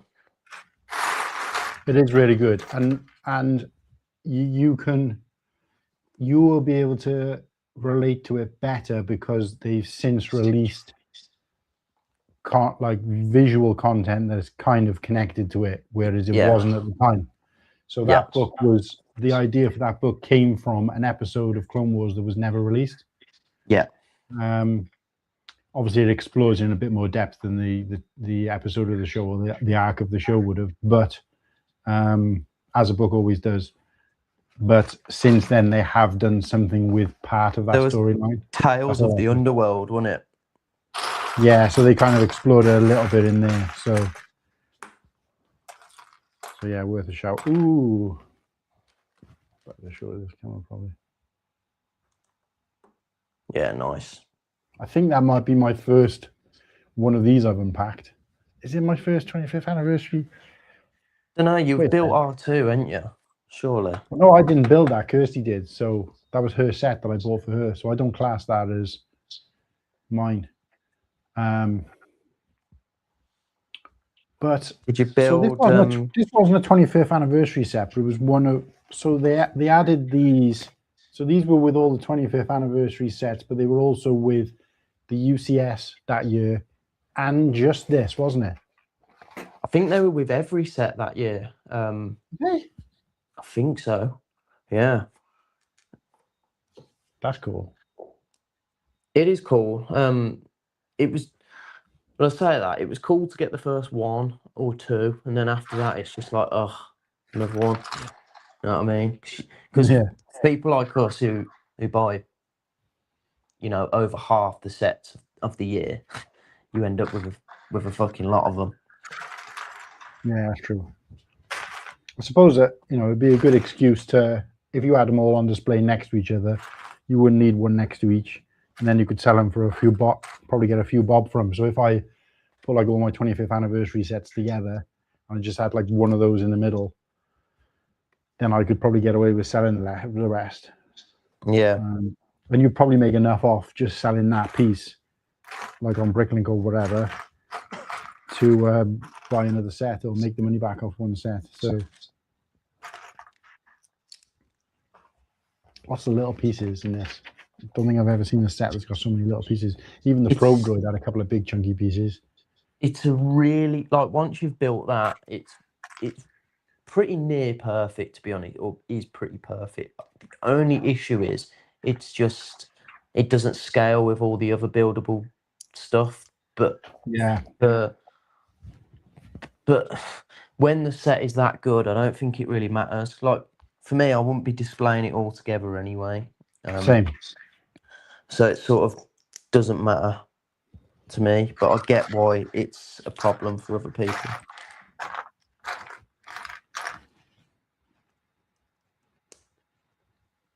It's have you got the buildable chopper? No. Would you get that? Well, I haven't really been buying them. I've been buying the droids for Kirsty. So the probe droid Kirsty got from, I think I had it for Father's Day. Yeah, I had that for Father's Day because I liked the probe droid, and that was the first one at that point. Yeah. The C-3PO and the R2-D2 I got for Kirsty. What else is there? Oh, the K2 I got for Kirsty because apparently she's not that much of a fan. She said there was other sets she would have preferred to have had afterwards. But yeah, so I got her that set, and that's pretty cool. But in terms of, I like the chopper, but I just feel like I'm always looking. I know it sounds kind of sad, but I'm always looking for excuses not to buy sets and get into like. So now I've seen these buildable figs come out, big figs come out, right? Yeah. I've never thought they were good anyway, even the non-Star Wars ones. I never saw the Santa and was like, oh my god, I need that. Or the pirate, and I haven't looked at them and gone, oh my god, I need that. Not once. Yeah. I don't find that kind of thing interesting for whatever reason. Doesn't really matter. But so when they came up with the Star Wars ones, I was like, oh my god, they're doing Star Wars ones. Okay, hopefully they look crap. Because if it looked good, I'd feel like I have to have it, and then I'd feel like I'd have to get all the others, But because I didn't like the look of it, I'm like relieved. Yeah. And again, I saw that list. It's not like I'm like cheesed off, shouting at the screen because they brought out stuff that I don't like. They're bringing out stuff that I don't really want. Part of me is kind of like, oh, thank God for that. Can save some money. You see what I mean? So I'm more than happy to, like I've told people, if something happened, if I had to get rid of all my sets, I'd get rid of everything except for the MIDI scale ships. And I would just keep them if it came to it, like obviously, because I really like those. I think they make great display pieces. But there's, but yeah, so with the droids, I'm like, Kirsty, I know likes that kind of thing. She likes to do a big build.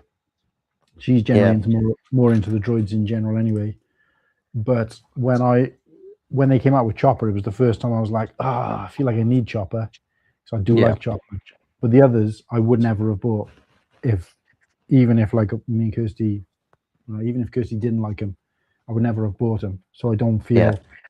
So I mean, so yeah, I gotta say though, because you built it, right? No, but oh, you haven't. Muttley put in the group today that it's on off 30% off on Amazon, which is tempting. Oh, what does that take you to? I think like 60 odd quid, maybe 65 quid. I think. Yeah, that's pretty good for that price. Yeah, it's pretty good, and it does intrigue me, to be fair.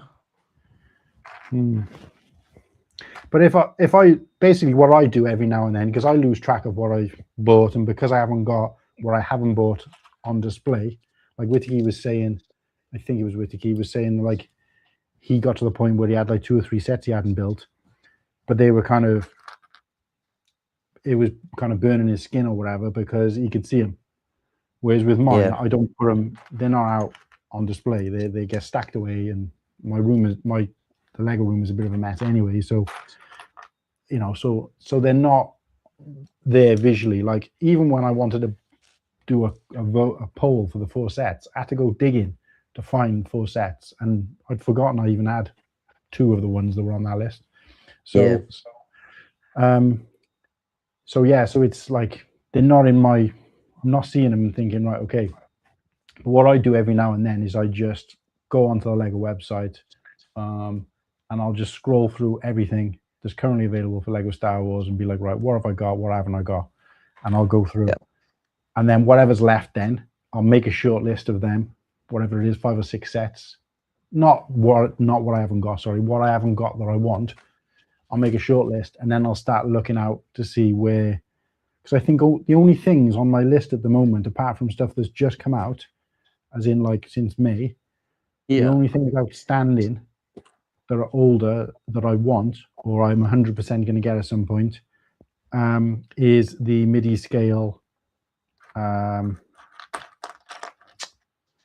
MIDI scale. Oh, what did I put in the group the other day? I called it something else. The Venator, MIDI scale Venator. Right. Okay. But I think I put. What did I put? Palpatine's Arrest? No, not Palpatine's Arrest. What did I put?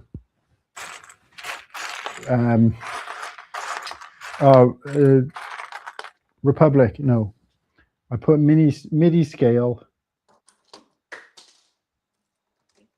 Senator instead of Venator. Oh yeah, and everybody ripped me for it, but as you do. Easy done. But that's the only one I can think of. Again, there's obviously saying they come out May the 4th, but I wouldn't be buying those until they've gone down. So I'll be looking at them probably just before or just after Christmas, if that.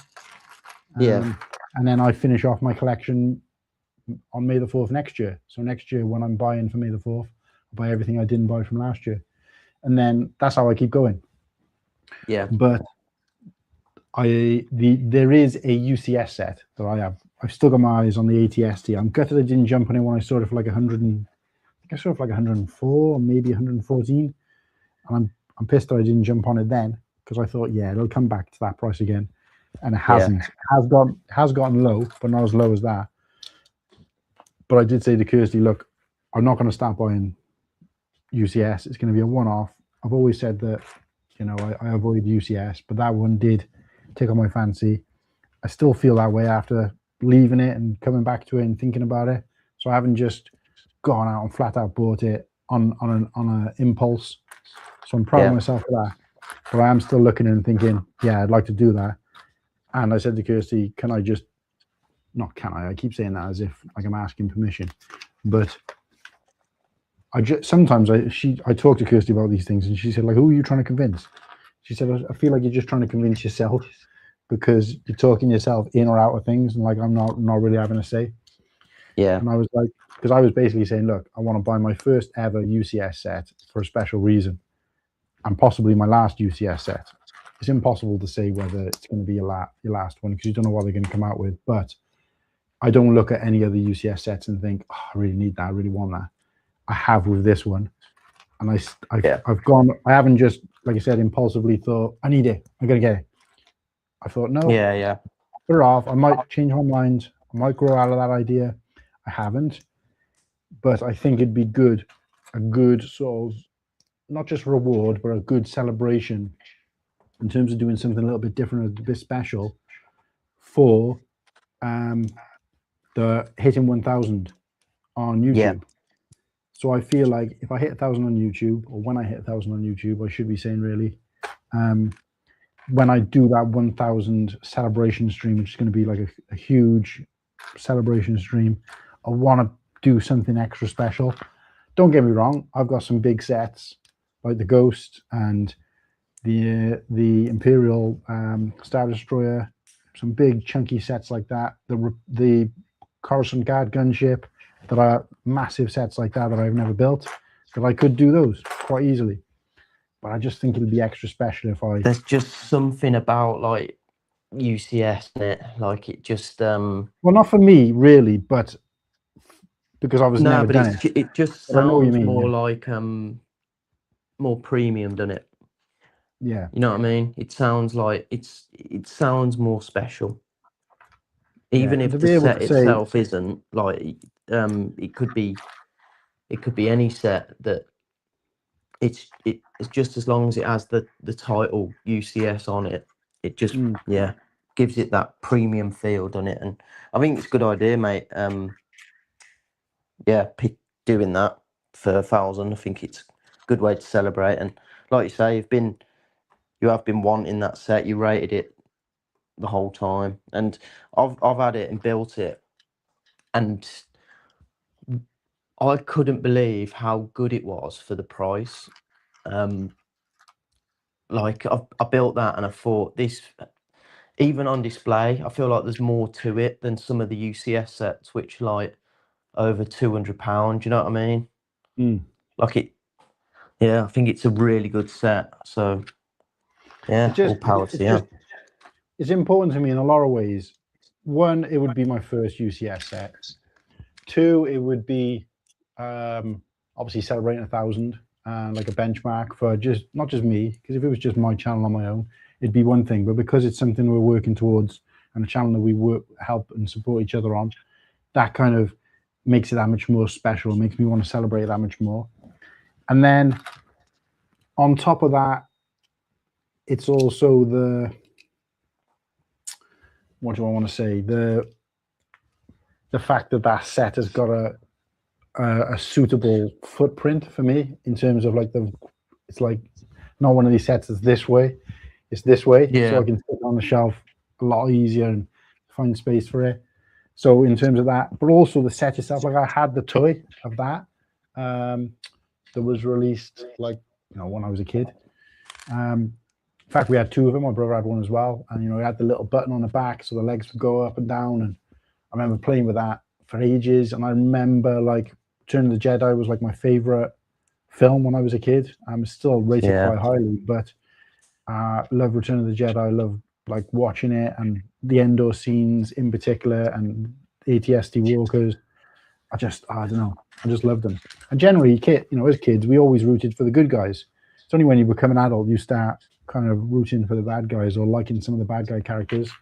Yeah. But as a kid, I do remember being like, yeah, I want the Ewoks to win. I want the Rebels to win. But I like It's still like, I still love watching those ships, like, you know, over any others. So no, it's not. It's nice when a set has like a good supporting reason to it, away from just the actual Lego build. You know what I mean? It's nice to hear backstories to sets and different reasons why people like it. see, this is what's annoying me about this fucking thing. Like how, I know the lighting's not the best in here, but like how dark. Those are supposed to be just brown, normal brown chocolate color pieces. Oh, mate, the colours in the instruction booklets are shocking, aren't they? Yeah, the color's way off. And the thing is, it changes for each page. Because back here, there's even dark brown. Like, look at this. See that piece you're putting on there? Yeah. It's black. It's practically black on that picture. And I couldn't find it for ages and then realize it's not. It's the darker brown. So when I actually go to put black on, you can't, there's like tell me, again, the lighting's not going to help me out much. Maybe it'd be better on this camera. Probably the same. Tell me, right, that there's a difference in color in these two pieces up here. No, sorry, up here. Yeah, it's an absolute ball ache, isn't it? And it's so dark you can't see that this has got a Technic. This has got a Technic cross through the middle of it. And I know you guys can't see that, but I'm looking at it with my own eyes and I can't see it. So the only reason I knew was because I was looking for a black piece. But this is black and this is dark brown. And these instructions are shocking. Considering this is new, a newer set, they've actually gone worse. In some ways, they're worse than the ones from back in the day where you couldn't tell the difference between black and grey. Oh, we have had some more comments. About 15 minutes ago, Wildcard UK, the EU is canon, Disney is non-canon. Whatever floats your boat, mate. I'm better yet, make your own canon, as we all should. Disney has no consistency. I'm sort of on the fence. I get why a lot of people say Disney have ruined Star Wars. Like, I can get where they're coming from, but at the same time, I don't agree. I do think Disney have done a lot of good things with Star Wars. They've done a lot of bad things with Star Wars. So yeah, I can. If that's the argument you're trying to make, like I say, I get it. Do I agree with it? Probably not. Like, at the end of the day, whether we like it or not, canon is canon. Like, the Acolyte frustrates me because there's stuff in it which I thought broke canon, but now it's out there and it's lore. It's like, oh, I don't know what to believe, but at the end of the day, it is what it is. It's out there.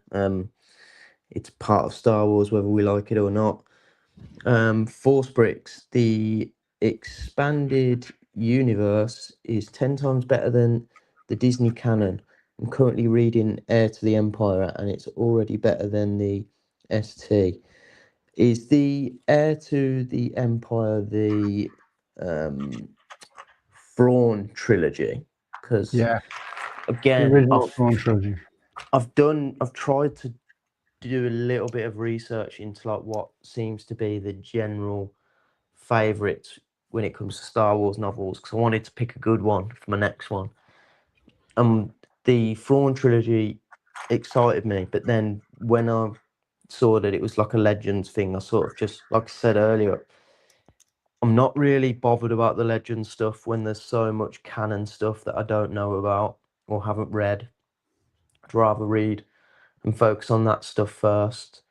But yeah, I've heard the Thrawn trilogy is incredible. I think from a reader's perspective, it is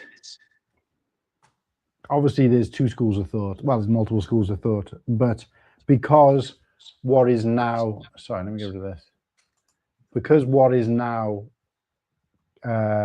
Legends are let's just call it Legends because that's what it's officially called now. Whether I agree that it should still be called the EU or not is kind of by the by. It's just, someone changes their name, that's their name now. Tough. So Legends, right? So because Legends, there was such a backlog of books in terms of officially released Star Wars books that filled the gap between when the Star Wars movies ended and then the Menace came out, and then even beyond that, because even then they didn't release a whole lot of books, official books. So the backlog of, okay, there's probably, I don't actually know the number for canon versus non-canon books at the moment, but that had been going on for such a long time. In fact, up until the late 90s, so 1999, there'd been more years of Star Wars content being in books than there ever was Star Wars movies, because the Star Wars movies only spanned from 1977 to 1983, which was through 6 years.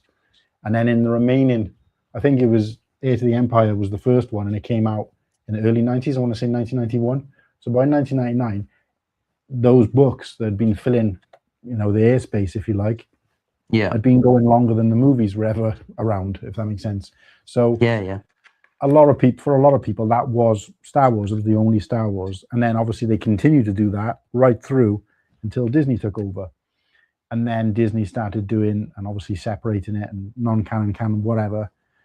But the rich backlore, and of course some of those what were Legends have become canon.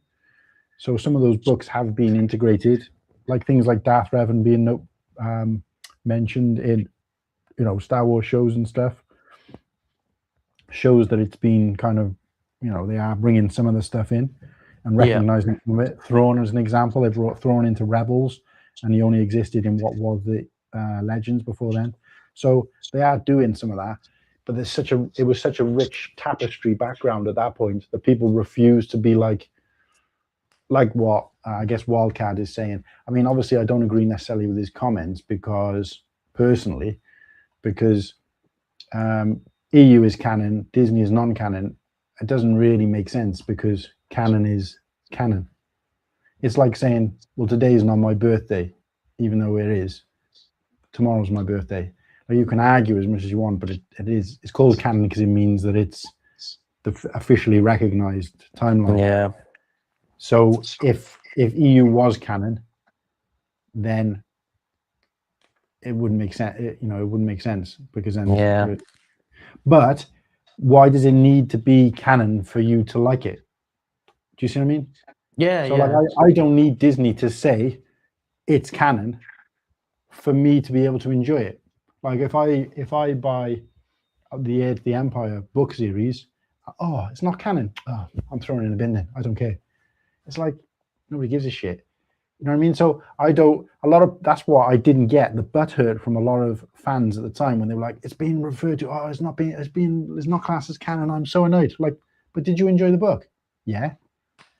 So why does a company recognizing something as being canon or not canon change your enjoyment of it? It doesn't. They're just putting a title over it.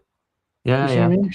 It's just like when people start talking about, I don't know, let's go into like gender fluidity and stuff like that, where people are like, well, I want to be recognized as a man now instead of a woman. Like, it don't affect me. So why do I care? Like, you can be called an ostrich if you want. Like, it's not changing my lifestyle. So why should I? Do you know what I mean? So I never got that. And obviously this was years and years ago they made that kind of announcement, but I've never kind of understood why people care that much. It's like, I've only started reading the books and getting into that back history because I didn't really read those books back then, but I've only started getting back into it since it was classed as non-canon. So it's not like it's not like it's turning people away or turning people off. Nah, I think more than anything else, the butthurt doesn't come from the title of it. The butthurt comes from people basically recognizing that the stuff they love might never make it to a TV screen.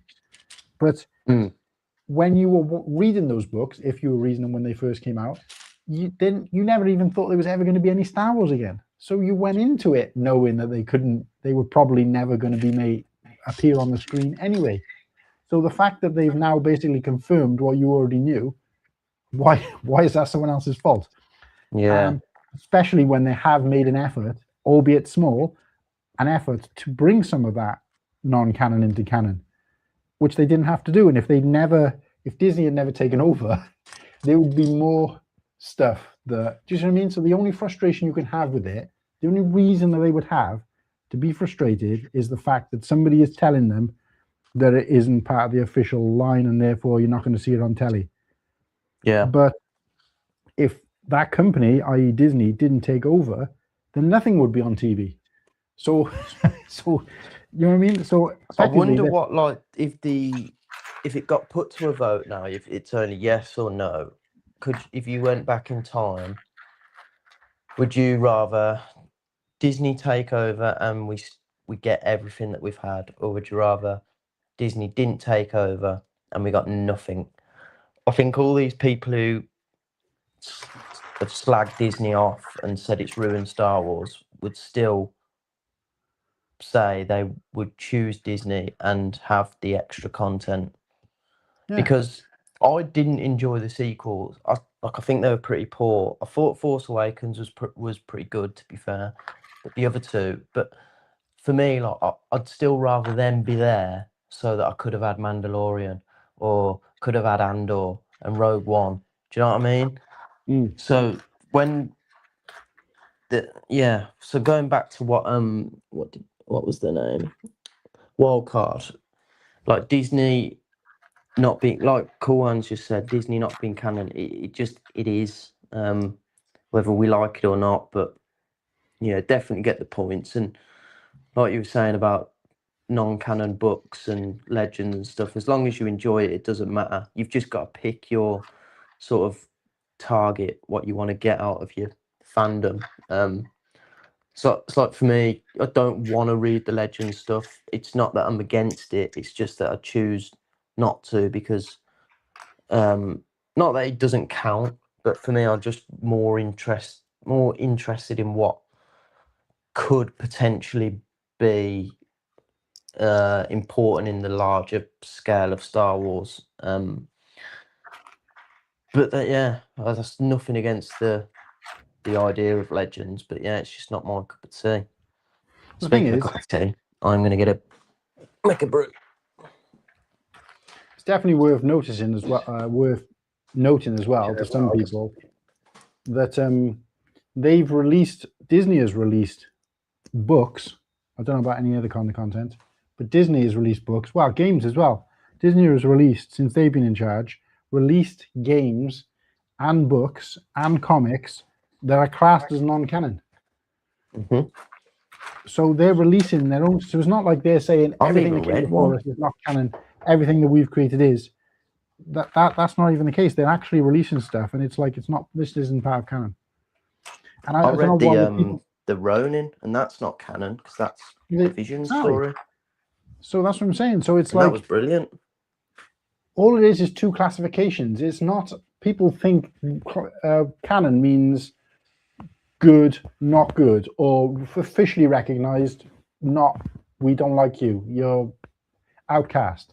And that's not the case. Canon just means it's not linked in currently with the timeline and is not recognized to have any influence on the timeline that exists within Star Wars. That's it. That's all it is. And the only reason there's no like canon, non-canon in things like Marvel, who are also like quite big with comic books and stuff, is because they invented or created, long before Marvel was, televised and there was a Marvel and MCU, they created this kind of multiverse, which meant there's no such thing as canon or not canon, because obviously anything can exist at any time, anywhere. So I'm not saying they should do that with Star Wars. I know they've messed about with the idea of it with the World Beyond Worlds or whatever, and I don't really know what they plan to do with that. I don't think they really need to do something like that, to be honest with you, but it's just a label of what is part of, like, effectively the Skywalker saga or the Skywalker timeline and what isn't. That's it. It's just a label. It's not a good, bad. So when people get pissed about things not being canon, I'm like, why? It just doesn't make any difference. I've just never understood that. And of course, Rogue One is well known as probably one of the best Star Wars movies, and yet it was one of the first Disney movies. I think it comes straight off the back of Force Awakens, didn't it? And yeah, so yeah, it's definitely an I think interesting the real reason Rogue One was so good is because of the director, because he was Welsh. So it just says it all. If you want your movie to do well, get a Welsh director. Or not. It's probably only one. Yeah, Gareth Edwards is the only one holding it down for the whole Wales. Force Bricks. Finished McQueen, such a great set. Really enjoyed the build and actually managed to put on the stickers without being crooked. Good job, because the stickers are difficult on that set. And Lightning McQueen, the Speed Champions, it looks great on display for such a small set. It has a lot of presence because the eyes look incredible. So yeah, I love that set too, and it's probably one of the only Disney sets I'll ever own. Even though I'm a big fan of the Disney stuff, I don't really want to start collecting it, but that Lightning McQueen, I just had to. And I actually display it in my son's room now on his shelf. So that was my sort of excuse to tell myself to buy it. Liam, thanks for the Bluestone Brick Nimble. You're welcome, mate. I'm gutted I didn't have any more, to be honest. I sent some over with Whittaky, and I just tried to send him a list of people who I remember saying they wanted one. But I should have got more to him. But yeah, I just forgot. But mate, you are absolutely welcome. As soon as I put pictures up of them, you were one of the first people to say how cool they looked, and when Bluestone was live and kicking, you were a big supporter of it as well, mate. So that's, I suppose, the brick is my small way of saying thank you. But yeah, glad you got it, mate. And if you are with Whittaky, tell him I hope he's having a brilliant time, and look forward to catching up with him once he replies to text messages at some point. But yeah, I hope all you lads and gals are having a bloody brilliant time. Mm-hmm. Yeah. Right, let me catch up with some chat here because I'm fucking missed a load as well.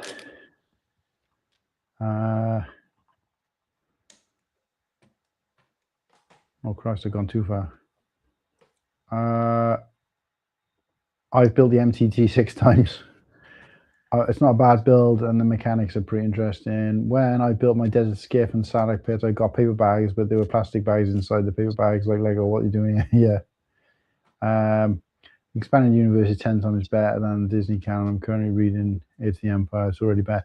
Exactly. I actually like the fact that they're separated, because to me it's like UCS and 18 plus Lego versus playsets. I'm not saying I'm not going to dabble in both, but one is for a different type of person, and that just makes it easy for me to know, what do I fancy? Do I fancy something that's a bit deeper, a deeper cut, or do I fancy something that's a bit more family friendly, fun? It's almost like when I sit down, do I want to watch a horror movie, an action movie? And for me, not in every facet, but for me, I know that the canon stuff, in terms of books, comics, watching, is going to be a bit more family friendly. It's going to be a bit more kid orientated. It's going to be a bit more fun, exciting, a bit more like well-rounded. Whereas the non-EU stuff, or the legend stuff, is going to be grittier, darker. Do you see what I mean? So there's nothing wrong with having both, and not having everything be canon to be able to say it's canon, because it doesn't achieve anything then. Like, even if Disney turned around and said, right, all these books from in the past are now all canon, doesn't necessarily mean they're going to make a movie or Lego sets or games out of them. That could be it. It changes nothing. So yeah, just get over it, guys. Oh, Imagine Art is out there, straight out of Tallahassee. Hi, Imagine Art. Welcome in, and please drop a like. And I'm guessing you're a sub to Corhan already, but please drop me a sub if you could, please, as I'm on the road to 250. It'd be muchas gracias, much appreciated. Yeah, Josh will help you out. He'll jump over and give you a quick subby if he hasn't already. He's actually been on a couple of streams with me before, so this is somebody who I've met just doing these daily lives, and it's turned into somebody. Literally just got the notification he's subbed. So what's his name? Josh, is it? Yeah, Josh. Josh, thank you very much. Really appreciate it. One day I might understand what you're talking about, Star Wars, osmosis, or some such. Yeah. So I love Sarah. She, and I feel for her, to be fair, because I'd say 80% of the time we're talking about Star Wars more than anything else, and she's still a ride or die. So Sarah, honestly, we do really appreciate you. But if sticking with us, it really mattered to Sarah that much, she could just go and watch them. Do you see what I mean? True. So, but that's what I'm saying. I'm not saying she has to, or that it matters to me either way. It's just cool that she hasn't, or whatever, but is still here, kind of thing. Whereas if this was me, after a couple of episodes, I'd be like, let's say the shoe was on the other foot, and Sarah was hosting a Harry Potter based Lego stream or whatever, then I would be like, you know what, I need to go and watch some of these and kind of get myself refreshed to get back into it. I'm not saying it's good either way, but it's good or bad either way. But it's yeah, it's good. Well, it is good because you come in every week without knowing anything about it. It's interesting, isn't it? Because it's like I suppose, Sarah, what is your reasoning for not knowing? Like, have you watched Star Wars before and you just didn't like it, or is it just something? Because I understand that there's other franchises out there which I haven't watched yet, and I'm not bothered about watching because I don't want to risk getting into it.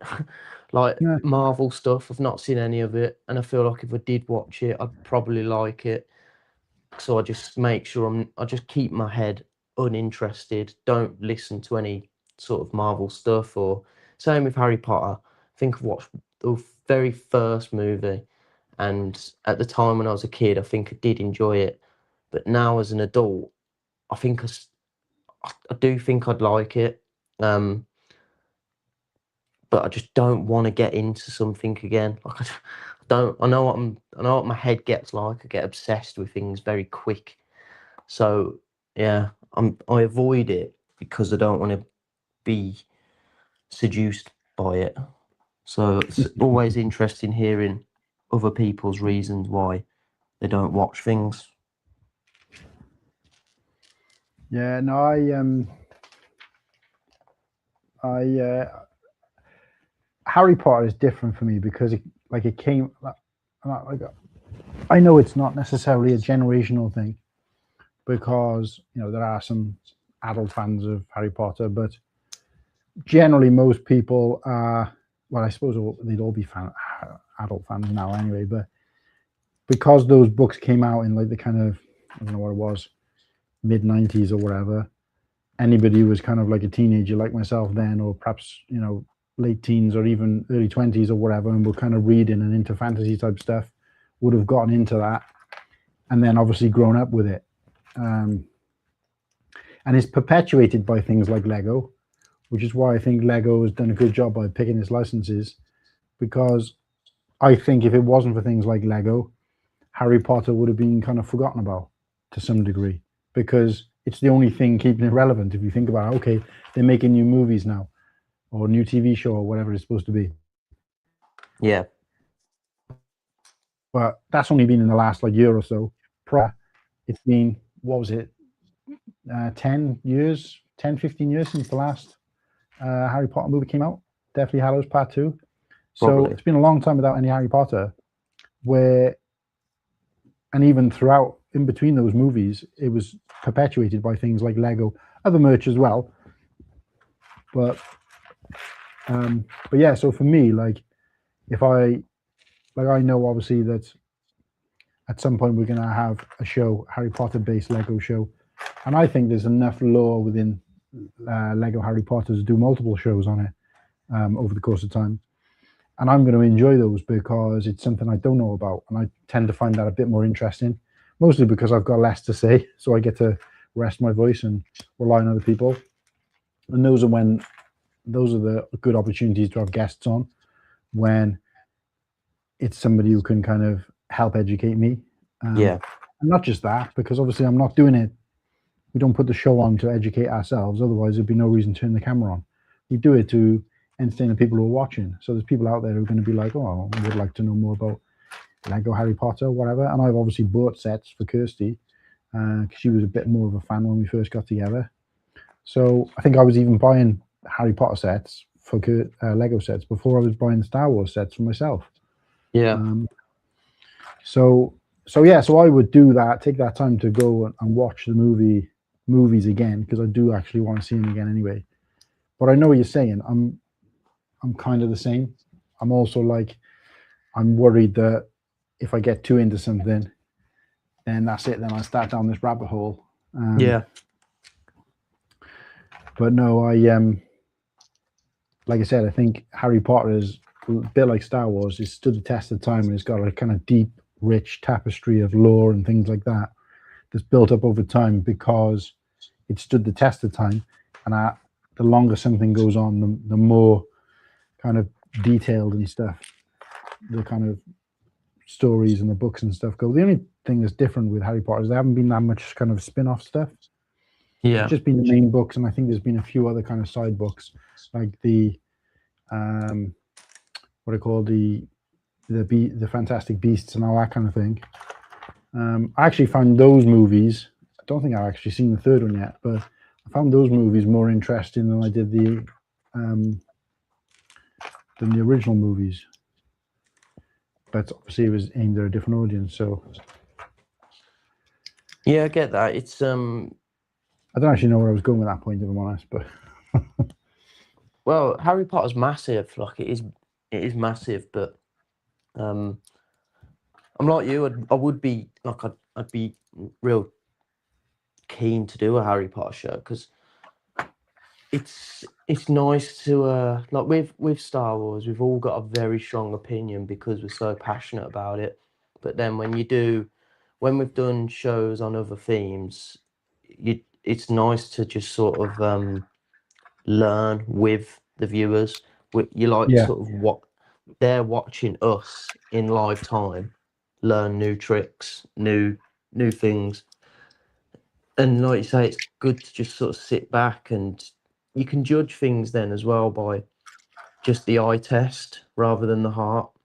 Like when we're judging minifigures or sets, it's all eye test, which is quite fun. Because like you say, when we do like Star Wars tiers and battle brackets, we all have our own bias for reasons, don't we? And yeah, I would be keen to do a Harry Potter one. But so Sarah said, sorry, she's left a few comments here. Let's go through them. I've not watched, seen clips, obviously, and have a vague understanding. Was taken to see The Empire Strikes Back as a kid, and it terrified me. I'm reluctant to watch it alone, I guess. Fair enough. I don't think you'd be that scared of it these days. Force Bricks has to head out. Have a great rest of the stream, mate. Thank you very much for tuning in. Really appreciated, and good to hear from you. Catch you very, very soon. Let's go back to this one from Pirate 1980. Evening from Atlanta, Georgia. I'm sitting here watching my super favorite YouTuber people while on my 30-minute lunch break. And I work till 8:30. Then I'm off till Monday afternoon. Amazing, nice. Pirate. Yeah, good to see you back in here again. Always comes in with the nice, sweet words, sweet comments. Appreciate you. And yeah, how's things out there in Atlanta, Georgia? I've been learning today in a little bit of free time I had. And when I say learning, I write something down and I just try to remember it. I do it with stuff quite often just to try and keep my brain, my old brain, basically. If I don't train it, it just starts becoming dormant. But I was learning about the capital cities of each state in the USA. So I had Kirsty doing a bit of a test of me while I was cooking tea. I got a few right, but I need to learn that a bit more. But yeah, so hello to Atlanta, Georgia. Enjoy the rest of your break, and hopefully this shift goes quick, and then obviously you get till Monday off. Tune in, Pirate, to Sunday's show, 7 p.m. UK time. So that would be Atlanta, Georgia. So you're, so you would be Eastern down there. So it would be 2 p.m. UK time for you, 2 p.m. Eastern time for you. We got a great show, and being an American, you might find it kind of interesting. That's all I'll say. Yes, but the Wizarding World is more than Harry Potter 7 movies. There's the stage show plus the Fantastic Beasts movies, illustration book. Yeah, exactly. So I knew there was some kind of spin-off, but there's not like as much. But then of course it is a lot younger as well. It's kind of like 20 years younger. It's got a very British feel about it as well, which that does intrigue me. I love her like British charm on TV shows and films. I think we're unbeaten when it comes to that sort of stuff. Like you can't beat British accents on the telly, can you? No. So yeah. So what Sarah's saying has been 3 other movies. Yeah. So all the Beasts movies have come out since then, and I know obviously that has helped perpetuate it. But in terms of like obviously they're still releasing they've just released another Hagrid's Hut and a bus and that kind of thing. So I'm just saying that it's like Star Wars in that the reference material for that set that they've just released hasn't been seen for 20 odd years, and they're still able to release another version. But it's because of the fandom. The fandom is what's growing it, and in turn, I think the Lego being re-released as kind of quenches your thirst for, because what else would you have? I'm not saying everybody who's into something has got to have a Lego set to continue to be into it. I'm just saying it keeps it going for new audiences. So if you stood in a Lego store, I mean, I don't recommend doing this because you look a bit weird, but if you stood in a Lego store all day and watched who was buying that that new, what do I call it, the night bus, it wouldn't all be like adults. There'd be some kids buying it, and they're buying it because it looks cool or because they know a bit about Harry Potter or they've read the books, and it just gives them something else beyond the page, beyond the screen, that they can have something to show and display and that kind of thing. And obviously with Star Wars, there's a lot of merchandise. I know Harry Potter's similar, but so that's all I was saying is that it's good that Lego is kind of helping fans to kind of continue to live out. Like, as I built a set the other day, well, not the other day, but recently, that was from one of the sequel films. I can't remember what set it was. I think it was Rey's Speeder. I actually thought that set was pretty cool and a cute little set. It was a good price for when it came out. And again, not a huge part of the movie. And the movie itself obviously wasn't necessarily the best, but it doesn't mean I can't still enjoy that Lego build. Definitely. Yep. Lego is great because you can enjoy building something that you've gotten absolutely no interest in. Well, that's it. What I mean? Yeah, 100%. And then I think this is what I'm saying is like the kind of whole point I was trying to make is that then helps, obviously maybe not yourself because obviously, but you're making a conscious effort not to, but that helps people then get into what, do you see what I mean? So they can build something. Definitely. And then from that, they can be like, oh, I like this Harry Potter set. I'm going to build more. Oh, actually, I'm going to go back and watch the movies and I'll get whatever. Kirsty? Hello? Don't know what that was about. My Alexa just started making funny noises. But yeah, so it's that's what I'm saying about the whole perpetuates thing is that Lego keeps those juices flowing, and that's what I like about. And again, going back to what we were talking about with Disney, yes, there's been some questionable decisions made.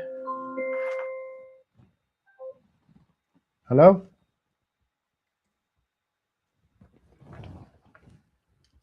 She's just trying to get my attention. She's probably thinking, will you two just pack it in now? Well, she's 2 stories up. So, oh, shit. See, she went to, because she's been complaining about having a really bad shoulder. I think she's dislocated it or something, but she said the pain got gradually worse during the day. So she's able to still move it, but it was just painful to move. And obviously, if she dislocated it, it would be like all the time and constant. So I was like, yeah, that's right. So she took some painkillers, went to bed, but she just messaged me now to say she's in absolute agony and she needs me to try and find some stronger painkillers. So I'll let you guys in. I'll let you crack on with this for a bit, mate. I'm gonna go. And, do whatever needs be, mate. I'll see if I can find some stronger painkillers now. I'll turn my mic off though. So yeah, crack on. So if you're watching this, if you're still out there, let me know so I can hit you with some conversation, some banter, maybe some questions. Or if you have any questions for me, now's the time. Fire away. But if not, I suppose I'll just talk briefly about this build. Like I mentioned earlier, very difficult. And I've built some difficult things in the past, like the Venator was quite a difficult build, like the UCS one. But this is a 9+ set, and I can't imagine many 9-year-olds would have enjoyed doing this. And this is late for me. For those in the chat that know me, I know I like to go to bed early. But I've got a nice day planned tomorrow. No work. Got a bit of a lie-in. Not going to church this week. Going to me old dears to see me old man for a Father's Day brekkie, which would be lovely. I've bought my dad a brilliant Father's Day present. He's really into his garden statues, and I got him a Laurel and Hardy one. Funnily enough, Stan Laurel looks like Whittaky a bit. I'll have to take a picture of it for him. It's quite funny. I haven't done a Lego build like this for a long time. It's taken me a lot longer than what I thought it would.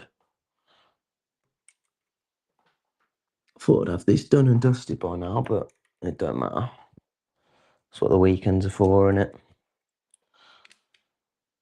But yeah, if you are listening in and you're across the pond at Brickwell, maybe, I hope you're enjoying it. I'd love to be there one day. Would absolutely love it. It's quite difficult. I'm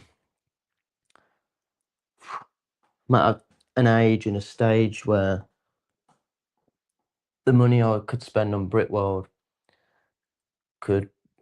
should be spent on my house, really, or it'd be hard to justify spending that much money to go on holiday without taking the missus and kids. Oh, it's a cracking brew. I've seen Sarah, you've commented. Let's see. I forgot it was Father's Day. Thankfully, he's happy with me turning up with a burger for him today. You know what? Simply just turning up and it is all a dad can ask. Just being able to spend time with sons, daughters. That's the important thing. And you know, most blokes are dead happy with a burger. But yeah, I'm proper milking it this year because normally on Mother's Day, my mom does like little gift bags and stuff for my sister and my girlfriend. And I just thought, right, sod it this year, flipping the script a bit. I don't want a gift bag. I just want a cooked breakfast. I just want a full English. So yeah, I'm dead looking forward to that.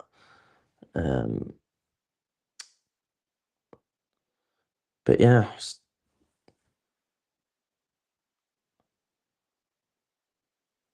Sarah, have you built any Lego this weekend?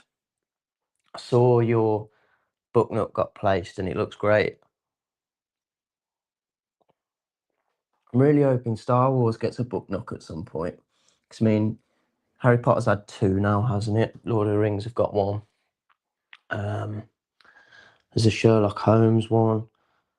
And there's hundreds of Star Wars novels, so I don't get why. You'd think they'd capitalise on it. But I like the shape of them and stuff. My daughter will wish me a happy Father's Day tomorrow. Oh, that's nice. Yeah, because your daughter doesn't live local, does she? I believe. I mean, tell me if I'm wrong, but yeah. I'd quite like a daughter one day. But we'll see. This is a cracking brew, by the way. Shouldn't really be drinking tea at this time of night, but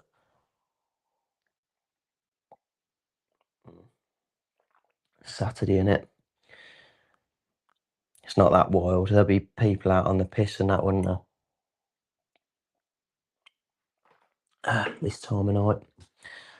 I suppose for the people at Brickworld, it has definitely made me jealous. She's in Seattle, so 4,500 miles away. Not exactly local, no. No, it's not walking distance, is it? Let's put it that way. And you built the piranha plant. Is that the Mario one? Because that looks really cool. It's a really it looks like one of them sets where you could put on the other end of the room and it wouldn't look like Lego. I love Lego sets like that because they're just easy to display and you can stick them in the house.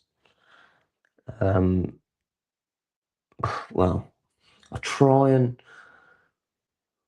do try every now and then to put Lego in the house, and the missus she goes nuts. Well, not nuts, but she's just like, I do not want any Star Wars ships in my lounge, and I kind of have to. I get it, to be fair. But yeah, the people at Brickworld, it does make me very jealous, and it also makes me even more excited for Bricktastic next year because I know that's our version of it. Like seeing all the community get together, all the pictures, all the laughs and stuff. Like I remember this year's Bricktastic and how special those moments are. Like you meet up with people who you don't even know their faces. You just know them by names, and it's not even like real names. It's like Instagram names or whatever, and it's just such a special moment. So yeah, I'm really happy for, especially like Papa Rex, Liam, going to Brickwell for the first time, meeting the people for the first time. It's incredible for them, and I just hope I get to meet these people in the future. I'll never say never with Brickworld, because yeah, I would love to go. Maybe if I can get myself in a position where I can bring the family, and then that's my excuse to go. But yeah, Bricktastic next year. Sarah, if you're still listening in, it'd be amazing if you're able to come next year. We had such a good crack in the hotel on the evenings and stuff. It's just, yeah, such a laugh. Yeah, I couldn't recommend it anymore. I think it's always weird with, not weird, like the Lego community. Sometimes I speak to us, like our community, more than I speak to my best friends. So to have like an excuse to go and meet up, yeah, it's special. And not many people can say they they not, well, I know for me anyway, like none of my in-person friends, like around by me, I mean, like, and school friends, football mates, none of them are into Lego or even Star Wars. So to have this community where you can just share your hobby, share your passion, it's just, yeah, it's nice. It's nice to feel normal around people, let's put it that way. Right, bag number 6. Got 3 bags left. Am I going to finish it tonight? I mean, I'll be pretty impressed if I do. It's, like I say, normally in bed by 9:30. I don't even know what the time is now. Yeah, the Mario one. It's not so Lego looking. Super quick build. Really enjoyed it. Yeah, nice one. The Piranha Plant, I always see it in B&M. It's like, I just automatically think of B&M when I see it, because it's just, yeah, it's always there. Any B&M, it's there. Definitely doing Bricktastic next year. Brilliant. Like I say, it'll be amazing to finally meet you, and you'll just love the banter we have. Definitely. It's really touching how you've all accepted me. Doesn't really happen for me. Sarah, you make it sound like it was a difficult thing. You fitted in more than anyone. You know what I mean? You're just part of the gang. And it was like I was saying, a lot of people you have in your life that's like close in your inner circle or like locally and stuff. It's rare to find people who share the same hobby and passion that we have. So everyone can just sort of be themselves in this community, which is what I think makes it stand out. There's no hiding nothing. You ain't gonna get the piss ripped out of you. Well, you will, but it's from a loving side. But no, Sarah, we're just grateful you're a big part of it. That's what makes it so special, this community. And yeah, it's just amazing times, isn't it? It's like if someone told me probably like 4 years ago that I'd be in this position now, when I wasn't even buying Lego or even thinking about it, that I'd be, meeting up with strangers of all different ages in Manchester to go to conventions and talking online with them on live streams, I would have been like, what are you smoking?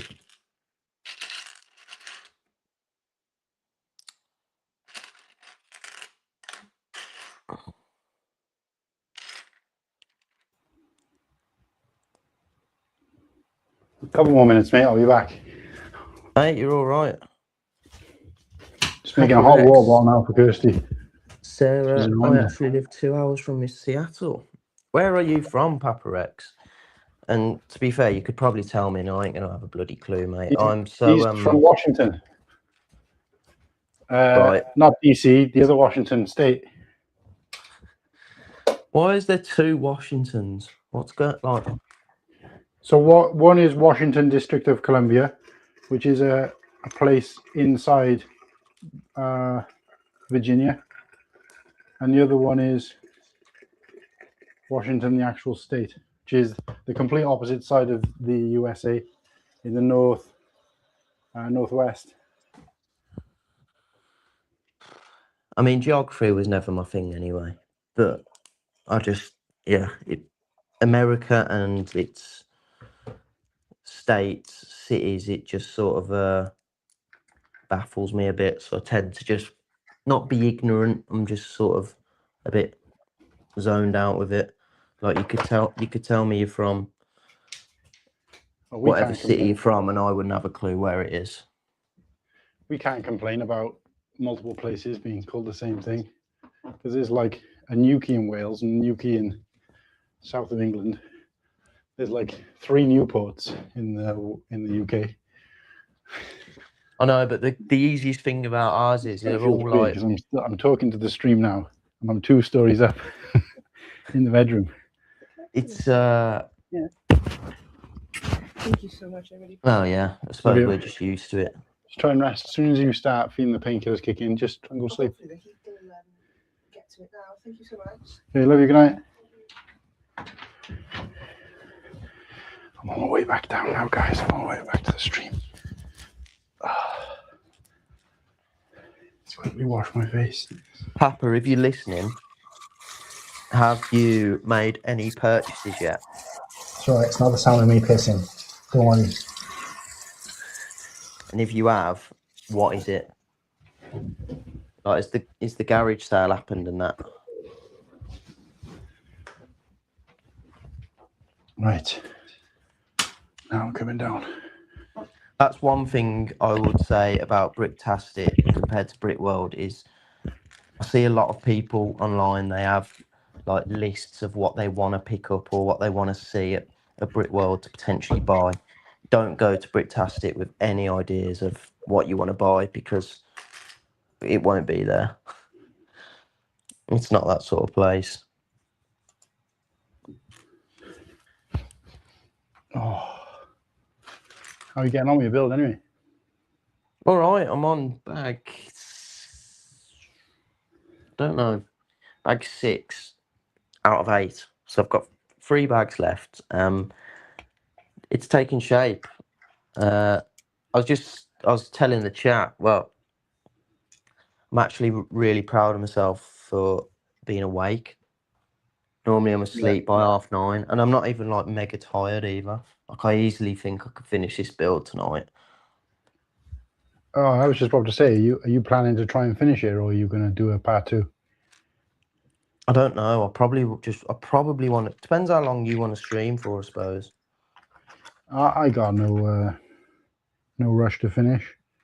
I'm probably going to be finished before you, but Don't know how many pieces you got left. Do you reckon? How many bags? Well, I don't know because I emptied them all, didn't I? So there's no way of knowing.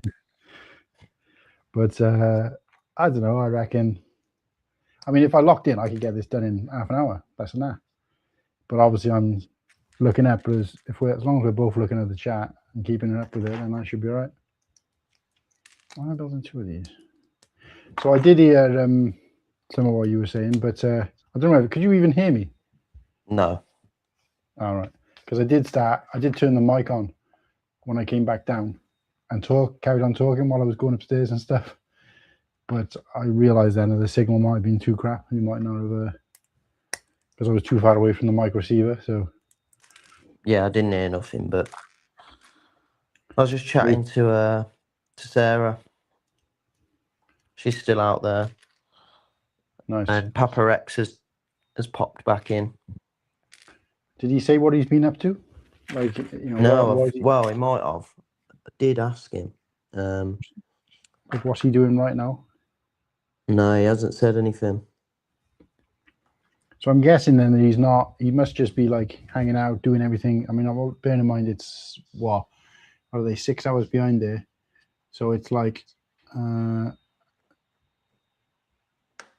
what 5:30 in the afternoon.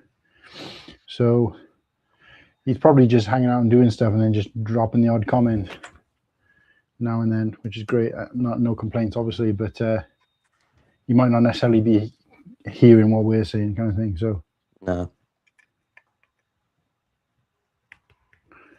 There you go.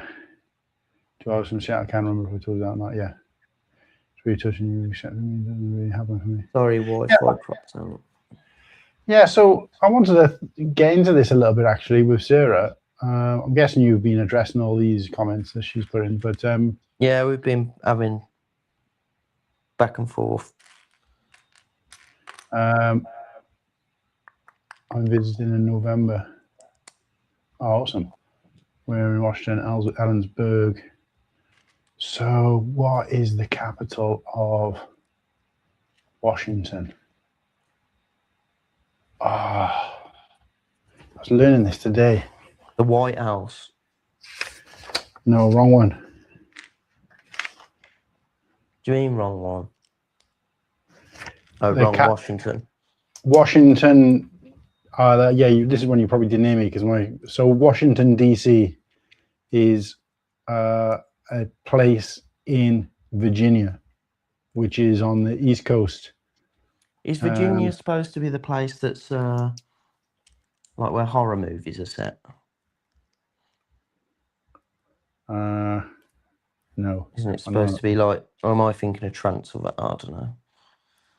So Virginia, so you've got Virginia and West Virginia, but Virginia is where Washington is, and it's Washington District of Columbia, aka Washington D.C. Whereas there's also a Washington State. What I was saying when I was upstairs, because I could hear you and obviously you couldn't hear me, was that we're the worst in the UK at naming things multiple. Oh yeah, I heard that. Yeah. Oh, so they got like we've got 3 Newports. Yeah, there's like 3 Newports. There's 2 Newquays that are basically the opposite side of the. So if you go right down to West Wales, there's a Newquay down there, and then you go across the water into like southwest of England, down Cornwall area, and there's a Newquay there as well. But anyway, not that it really matters, but no. So I've forgotten it, but it's actually the capital of Washington is Olympia. Should have remembered because I actually know a person called Olympia. But I'm so shit at stickers. So yeah, this is what I meant to ask. Sorry about Sarah. Is that I was thinking about it the other day. I'm not sure why. But I think a conversation came up between me and Kirsty, and I think she was saying what brought her there. And I was like, I don't actually know. It was before I'd started doing my daily shorts. That's obviously brought in some new punters. But it was way before that. But I know it wasn't until we were deep into the show. So we'd been going for I think almost a year before. But I can't remember, because I remember Whittaky, I think. And I seen her name Paddy the theatre dog.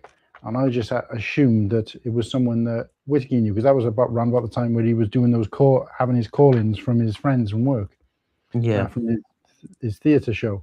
Yeah. So I just assumed it was, with the name, it was that.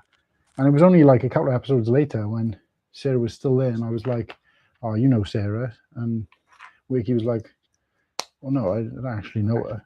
And I was like, oh, well, where did she come from then? Where did she come from? What brought her to the channel? Where did she come from? And, kind of, why did she stay? Not that it really matters. I'm obviously glad that you are and you did. So yeah, I was going to ask that. And the other thing I was going to ask is I can't remember if we ever got deep into the conversation enough to ask if. So I thought I remember us talking about trying to get Sarah to go to Bricktastic next year. She said she's coming. Oh yeah, that's right then. So I couldn't remember where we were up to on that conversation. She commented earlier, definitely coming or something. Oh, which would be good. That'd be really good.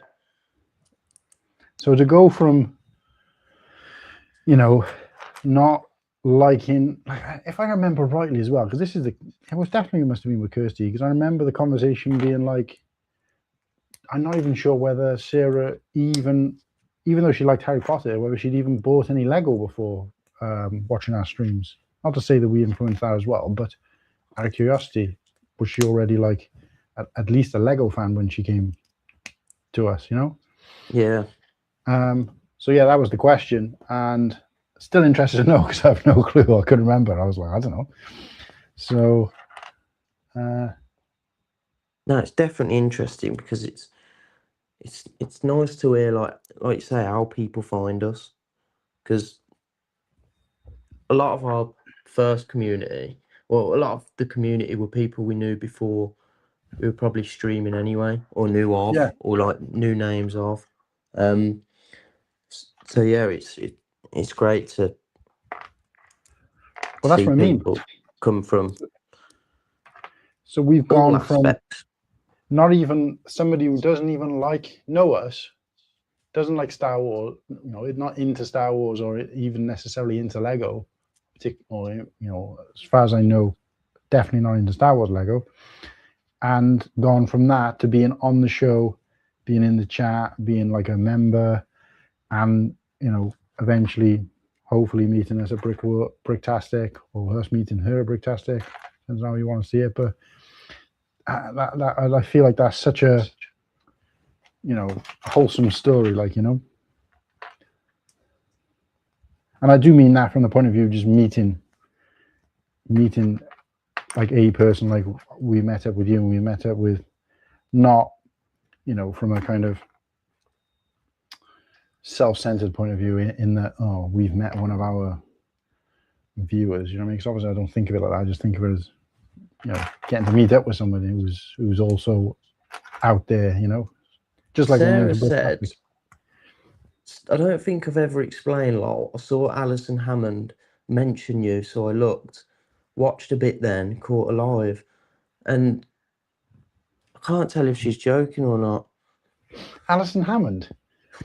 Surely not, Sarah. Is that's the big black woman who with the crazy laugh, right? She's one of the most famous Brummies. She mentioned us. No. There is absolutely 0% chance she knows who we are. Sarah's got to be winding us up here. I was going to say, if yeah, I feel like if that was the case, we would have got her on the show by now. She'd be a host by now. She'd make a good host as well. She'd keep be brilliant. People entertaining.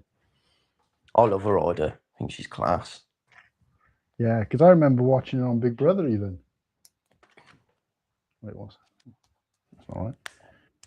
Yeah, Big Brother. She was. Whittaky was sweet enough to remember my real name, so I kind of stayed. Was Legoing, yes. Oh, she was into Lego. That doesn't explain the Alison Hammond, Sarah. You've really intrigued me here. Alison Hammond. You went on about me just because I sound like her.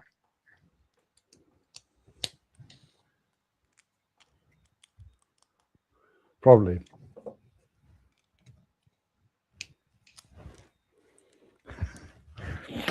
I don't think I'd even registered that she was a Brummie before, to be honest with you, but now I think about it. It's just one of those accents I hear so often that I don't even think about it, being that unusual for me. Do you rank the Brummie accent real low?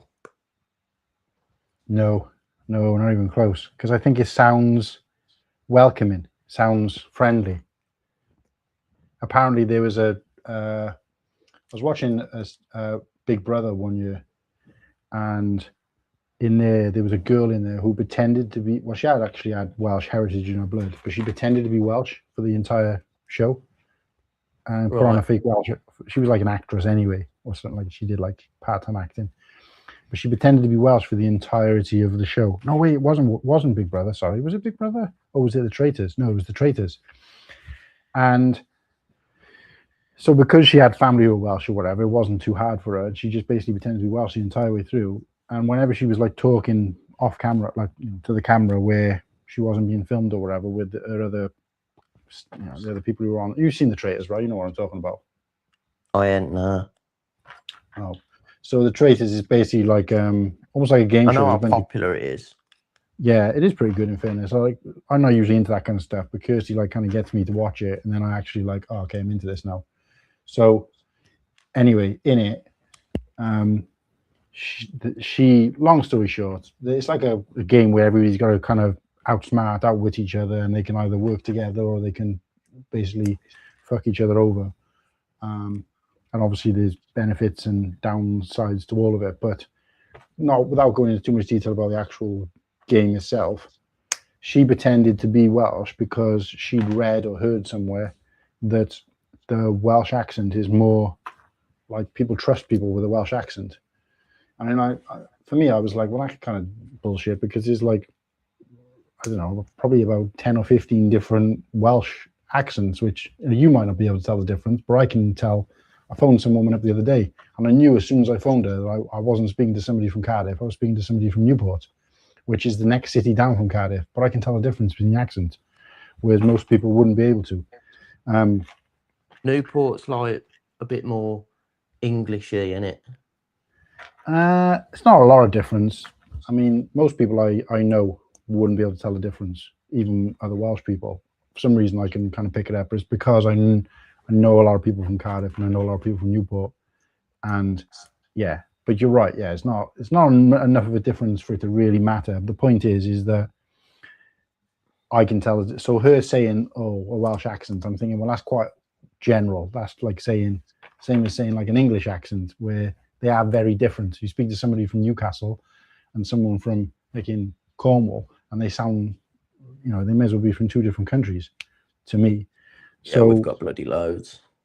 So to say that, so that I found that was kind of, but I think I looked it up, and there's actually, it was like a thing where people were like, what accent is the most trustworthy, and apparently it was the Welsh accent. But for me, Birmingham is similar, because when you go to Birmingham, right, obviously I've been to Birmingham, been going back and forth to Birmingham for years, and to me it's very similar to Bristol in that the accent doesn't sound threatening, even by a threatening person. Like I was telling you, that time I was walking along the riverside, and that guy was dealing drugs or whatever, and he was a big bloke, like, and he was obviously dealing some drugs or something under one of the bridges, and I looked over him, and he was like, he said something to me, but if he'd been from like London or even from Cardiff or somewhere like that, and he'd said what he said, I might have been like, oh, what the heck.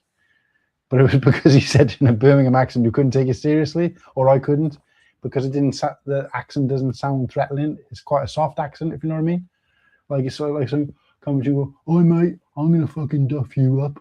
It's like, I know that voice, you're not. Do you know what I mean? Like there's got to be. I mean, I know how you sound is not a reflection of, how threatening you might be or how dangerous you might be, but it's still in that. Whereas the Scouse accent, on the other hand, now I've got to be careful saying this, because obviously there might be some people out there watching, but I'm not saying I hate Scousers in general, but I don't like the Scouse accent. And again, it doesn't. No one does. Not because it sounds threatening, but because it sounds, I don't know, it sounds rough. Do you know what I mean? It sounds, I don't know. It does kind of grate on me, the accent as well, if I hear it too much. It's got to be the worst. It annoys me when they think we're the worst accent. Sarah says it's absolutely true. And Sarah, you have to go into more detail here, because she said her son watched your building and she was relieved because she didn't like doing it with him. When did Alison Hammond say that her son watched us? I feel like we're in a fever dream here. What? Oh no! I thought it was supposed to be a joke. No, absolutely true. She said her son watched your building, and she was relieved. So we're talking about Nimble or Cool Hand Luke? Well, it won't be me. It'd be you, wouldn't it? Your channel, unless it was like a Cool Hang show.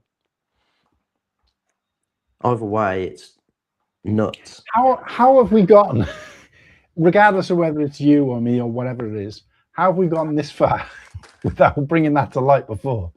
And because I want to find out when she said that. Yeah, we've got to find that if it's on telly. I want to clip it. I want to put it on the channel again, regardless of who it is. I want to put it on the channel. I want to be able to say I was, this show or Nimble show or whatever was mentioned. I want to try and reach out to her and be like, hey, thanks for the shout out. Do you want to be on the show? That is crazy. She's got to be. It was definitely you. Oh, it was ages ago. Took me ages to follow you after.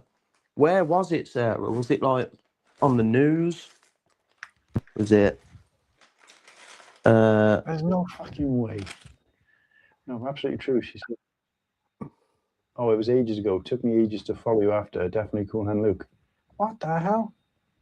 That is mental, mate. No.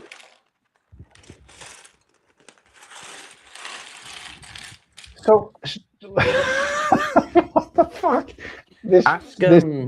Ask AI if they know where they can track it for you. Did she say it on this morning? This is fucking crazy. I'm not going to sleep now tonight until I find this. I'm going to be up till like 6 in the morning. You're probably better at that kind of thing than me. Why don't you try and do it? Because I'm fucking useless. I'm going to ask AI now. Has Alison Hammond ever mentioned? I'll just say Lego.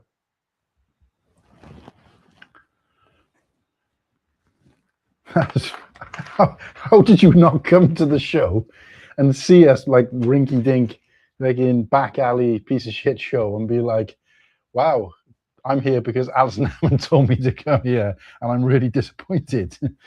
Like, how did you not mention that sooner? That's fucking crazy. What a wild story. How have we had all these conversations with Sarah and that's never come to light? Because that's quite a big thing. You know, I would have been putting that in my fucking bio.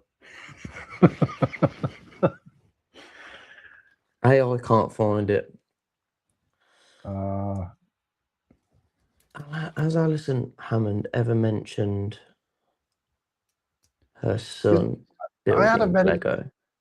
I had a awakening recently because somebody was saying, oh no, we were out and about, and I don't think Maya was even talking to me. She was talking to Kirsty, and she was like, oh yeah, she said, one of the boys in school, she said, like he always does, it's not like a bully or anything, but he just does stupid stuff in class.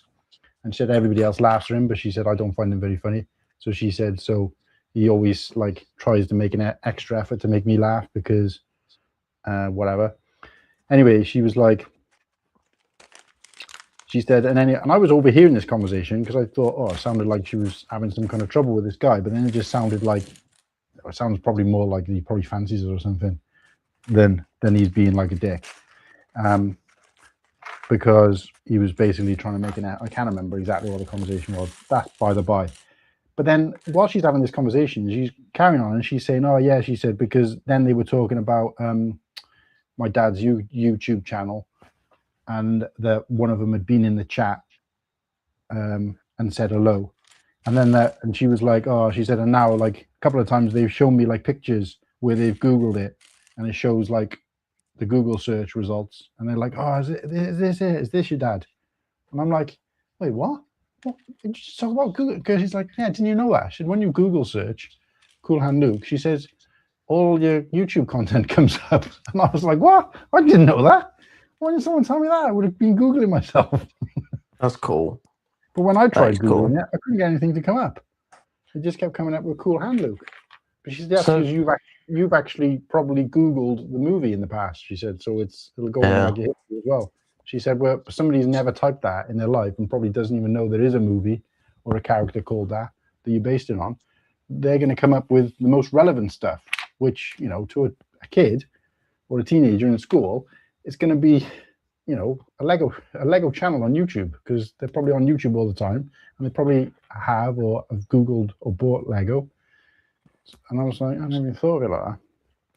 So it's so fucking crazy to think that, you know, Maya's basically getting fucking bullied in school because I've got a YouTube channel. No, she's not getting bullied, but you know, getting wound up. But she said that, well, she said she would have been a bit embarrassed about it. She said if it weren't for the fact that they were all saying how cool it was. So they weren't making fun. Alison Hammond and her son are on a Channel 4 documentary together called Top Toys of All Time, and it's the top 100 toys list from Hamleys, and Lego is featured as one of the giant toys. In this show, Alison Hammond and her adult son Aidan explore the store alongside other guests like Jonathan Ross. So it's got to be in that documentary, isn't it? Well, hopefully Sarah will remember and tell us. Sarah thinks it was on this morning. I've got to watch that episode now of that show and see. Yeah, you got to find that, mate. What's that? You've got to find it. Yeah. That's fucking crazy. Wait till I tell Slurpee that. He's going to fucking love that. He loves all that kind of shit, doesn't he? And he'll be on the fucking hunt for it as well. He'll find it. He'll fucking find it. If I set him on the mission, he'll fucking find it. Yeah, he'll find it. He loves that sort of shit, doesn't he? Fucking hell, that's nuts. I can't believe that. That's made my night. I mean, it would have done if it was you as well, because obviously I didn't know who she was talking about to start with, but... No, I'm just as... Like, I don't really care who it was about. You know what I mean? It's just fucking... It's nuts as anyway. Whether it was yours or mine.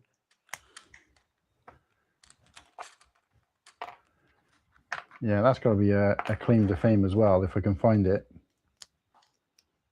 Mate, that's massive.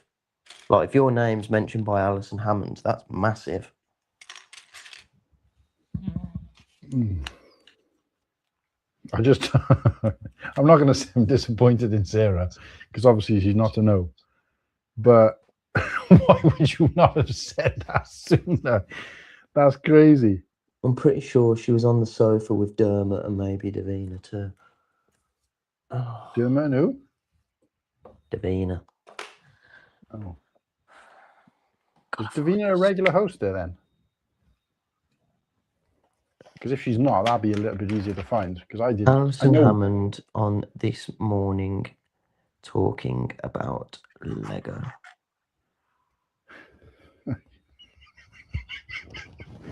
Guys, if you're out there and you're watching, or even if you're watching this on replay and you can help us hunt down this clip, please let me know and I will make it. If you can find the clip before I do and you can let me know where and when it is, then I will be forever in your debt and sing your praises on the show.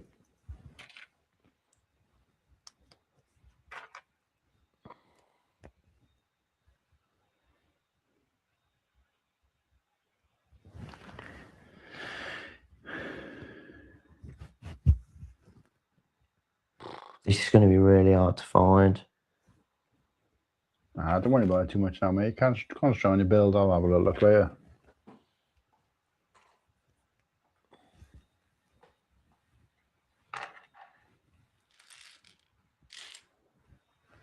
Did Sarah say why she stayed? Found out how she found us, but what made you stay, Sarah? That's a bigger question, yeah. Oh, why the hell are you still here? What the bloody... Where's this bloody piece? What have I done here? Oh, I've paused this up.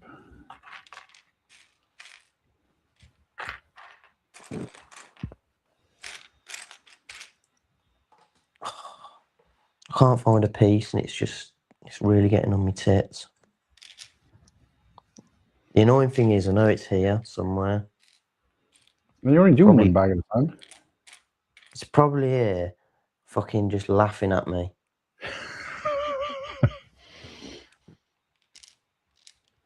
Fucking warm in here, I tell you. I'm sweating my tits off. Yeah, I noticed, and when I walked out of the room to go and help Kirsty out, I was like, I hit a fucking wall of cold air. I was like, because I had the door closed in this room. It's quite a biggish room as well, because dining and living room all in one. But yeah, the humidity had built up. Sweating concrete, I've got a proper swamp ass as well now. Chef's ass. Where the fuck is this piece? Not still in the bag, is it? No. I was going to say, fucking hell, I dumped all bags and I haven't lost a piece yet. But in fairness, these were all mostly small parts. And also, I haven't finished the build yet, so it's still early doors.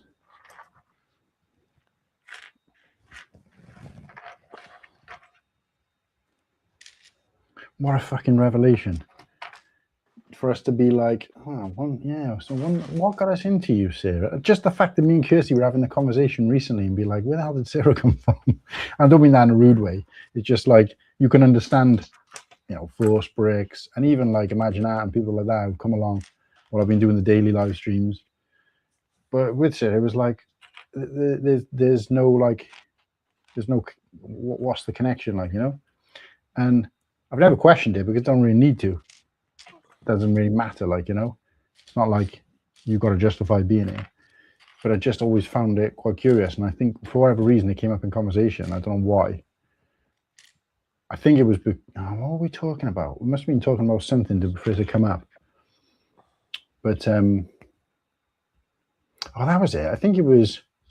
No, it wasn't that. We were talking about brick when I went to Brick World, and I said to Kirsty, I said, there wasn't many times when I went out with everybody at Brick World or with a big group of people, and because we didn't have cars, we were kind of just jumping in with whoever we could. But I said the one thing I did find odd at the time while I was out there is that every time we did, which again wasn't a lot, but it was 4 or 5 times, every time we did, everybody else got to the car before me, but always left me the front seat. Kirsty was like, "Oh, it's just respect, it's just respect." And she said, "Oh, probably just because you were taller." And I said, "Yeah, but I just thought it was weird." I was like, "Well, why do people do that? Why did that?" I didn't call shotgun or nothing. But we were just having random conversations about that, and then what was it we were talking about? We must have been talking about something to be like, I don't know. I think we were just generally saying something along the lines of well, yeah, but there's only so far you can take your YouTube channel when you're talking about something so. Oh, that was it. I think Kirsty was talking about once I've got to this 1,000, she said you should think about doing a daily live stream or a regular live stream where it's not Lego based and it's just. She said because you said yourself that you've gotten quite a lot of new subscribers and whatever, and gotten to know people when you've not even mentioned Lego, or you haven't been talking about Lego, or you've been out just living your life. She said, and a lot of people like that. She said, because I follow quite a lot of YouTubers. She said, and the ones I find the most, some of them do makeup tips and some of them do nail polish and all that kind of stuff. She said, which is the main reason that I find them in the first place. Or there's some that do horror podcasts and stuff like that. She said, but they're the reason I find them. She said, but the reason I stay is because they do everyday life things as well. She said, so where they'll go out and they'll just be going out and showing them going shopping or going to pick their kid up and chatting to the chat. But it's not anything particularly exciting. She said, because I think people like to see real people. They don't like to see this kind of over polished. The only time you ever see me, I'm sat behind the desk talking about something that I've got written down, rehearsed. And I'm not saying people don't like that kind of content, because people like M&R, for example, love all that shit. But I'm kind of the same in that I prefer watching his videos where he's just kind of out and about and he's just got his camera on, than I do him sitting there doing something that this kind of rehearsed, because it's more real. And you're getting to see that, and so Kirsty's saying you should do something like that. She said, because what I got to think about, she said, everybody who's on your channel only really likes, it's only Lego people, and it's only people who are into Lego and Star Wars, so you're never going to take it any further. And I was like, well, no. I said, we got Sarah. So she was like, what? And then I said to her, I said, well, no, she didn't. I'm not even sure. I'm not 100% sure if she liked Lego or not. I said, but she's not into Star Wars. She still isn't even now. She's never really watched the films, and she don't know anything of the lore, but she gets involved and enjoys, and usually the first person in the chat and the last person in the chat kind of thing. I said, so that just goes to show that it's nothing to do with, well, not always to do with what we're talking about. It's to do with enjoying the company or being part of a community or just being part of something bigger than, do you know what I mean? You feel you're part of something. Feel like you're part of something, and then you can go and meet up with these people and have a good time and enjoy their company and stuff like that. And like I said, it's always been good for me because I've been involved in quite a lot of communities over the years, but they've never really stuck, you know? It's never really lasted because probably they weren't the right fit. It's just that it was the only thing I had at the time, you know? So it's just kind of like, I know it sounds awful, but you're there kind of by default. So like when I was involved with the Facebook Lego community, like that was great and everything, but you know, it was a bit not personal enough for me. You know, you don't get that same connection from posts, you know. Nah, from hearing someone say your name. Yeah. So for me, it was like there was that, and there's other things, bits and pieces that I've kind of done, got involved with, and enjoyed at the time. But then afterwards, thought, no, it's not really for me. Moved on. Yeah. This is the first time where I felt like I'm part of a community that, you know, appreciates you back as much as you appreciate them. You know, and even in some cases where that isn't the case, you know, not to want to go into too much detail, but there are obviously some people out there where you're like, it ain't reciprocated. They don't. Oh, yeah. They don't, you know, make an effort back. And you're like, okay, whatever, just move on. Like, but it isn't generally on the whole. You kind of feel, you know, you feel like you're part of something bigger, like, you know, bigger than yourself. Yeah. And I love all that kind of stuff, but yeah, so I was saying to Kirsten, I was like, well, yeah, we've got like Sarah. She wasn't into any of that stuff, and she still watches and she tunes in, and it's like, and she was like, oh, well, how did she find you? What brought that on? I was like, actually, I don't know. I don't even remember. It was just, I can't remember her not being there, kind of thing. It was just all of a sudden she was around. So yeah, basically just completely glazing Sarah at this point. I've made a right cock up with this build. Yeah, I'm struggling with this as well. I can't work out. I've put a fucking Technic piece in the wrong place, and it's like, I've just got no fucking chance of getting it out. Oh no. You gotta take it all apart, have you? I don't know. It's like, seeing here, right, can you see that black Technic piece, them two black pins? Oh yeah. They need to be in the hole above. And how the fuck do I get that out of there? There's no fucking room to get my hand in. The hole above? So see, like, where is it? See this pin here? Yeah. It needs to be in that hole. Oh. And that one up there needs to be in the hole below it. But I can't get my fucking hand in there and get enough grippage to get it out. And there's no room the other side of it. Why don't you just put two more? If it's not gonna make a difference, can you not put two more pins in? I think it does make a difference, though. Because I think I did something like that before, and I just put two pins in where they're supposed to be. Because you always get spares of them anyway. So I don't think I can get away with it, and I haven't got any spare pins anyway. You should get at least one in that build. I know. You might not have come across it yet, though, in fairness, because spares aren't always where you want them to be. Let me just double check that.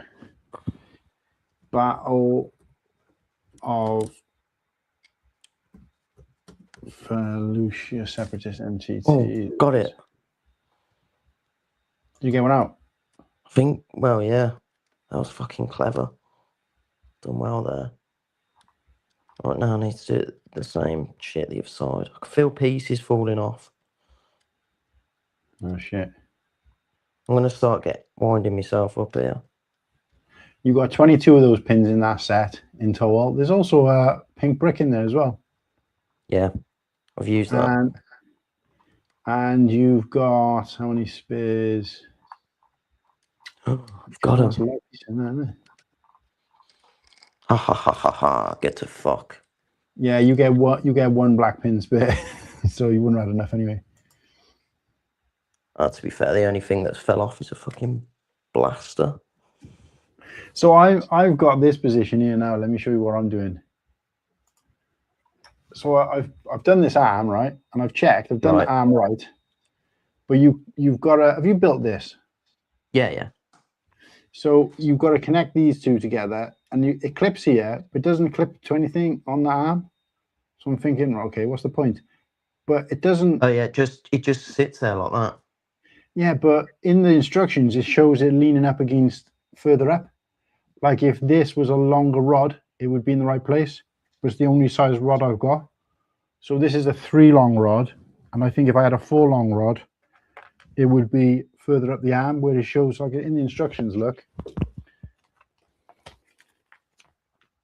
you look at those instructions there, yeah, you see like where it's leaning up further up the arm. It's leaning up right all the way up here. I think I remember the exact same problem that you're having, and you just ignore it. Because I feel like I want to swap it out for some 2 4 rods in my spares so that it sits in the right place, because it just kind of feels redundant sitting down there. Not, obviously if it's not connecting anything, that's right, but I'm just going to battle. Oh, not battle droid. What am I talking about? Droidica. Lord, give me strength. Set. Got it. Now I'm on fucking track. Hold on. Pardon me. He says. Yeah, it says, so they supply you with 5 of the 3 long bar arms. Bar, 3 long bar. I feel like it should be a 4 long bar, because looking at the instructions, it looks longer as well. Shit. Put that on fucking premature. What a knobhead on bit. This is getting on the tits a bit. Perhaps you're just too tired, mate. Maybe.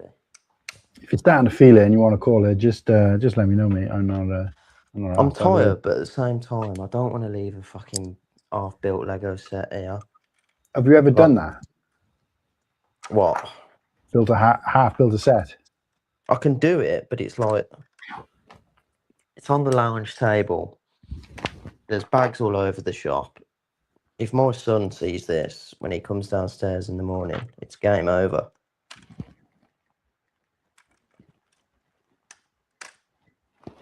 Oh, do you build just straight on the table then? You haven't got like a tray or anything like what I've got? I've got a tray. Just whip the tray up, put it up somewhere high or something. Thing is, I've been that pissed off the last 5 minutes. I've sort of got myself up. Yeah, and I've got to see it through. Like I've just spent like probably 10 minutes reversing what I've done, but now I'm back on track. I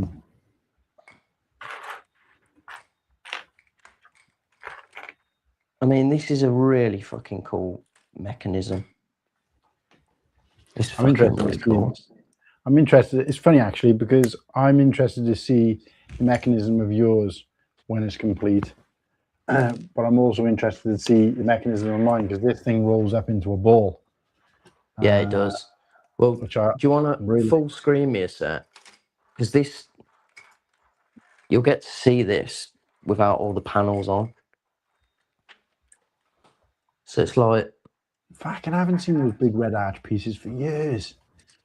So you spin this dial on the top, and like this pops out. And obviously that'll have the battle droids on. Nice. But it's like you don't have to touch any other part. And like even the lid and the bottom ramp, they close on. I think it's fucking really clever. Yeah, the way they're able to wind it back in and not catch on that circular lid thing on the way back in. The way they've done that is really good. It's really clever, isn't it? It's like, because normally the issue would be that it would just catch you on the way back out, on the way back in. Right? Yeah, it's really satisfying.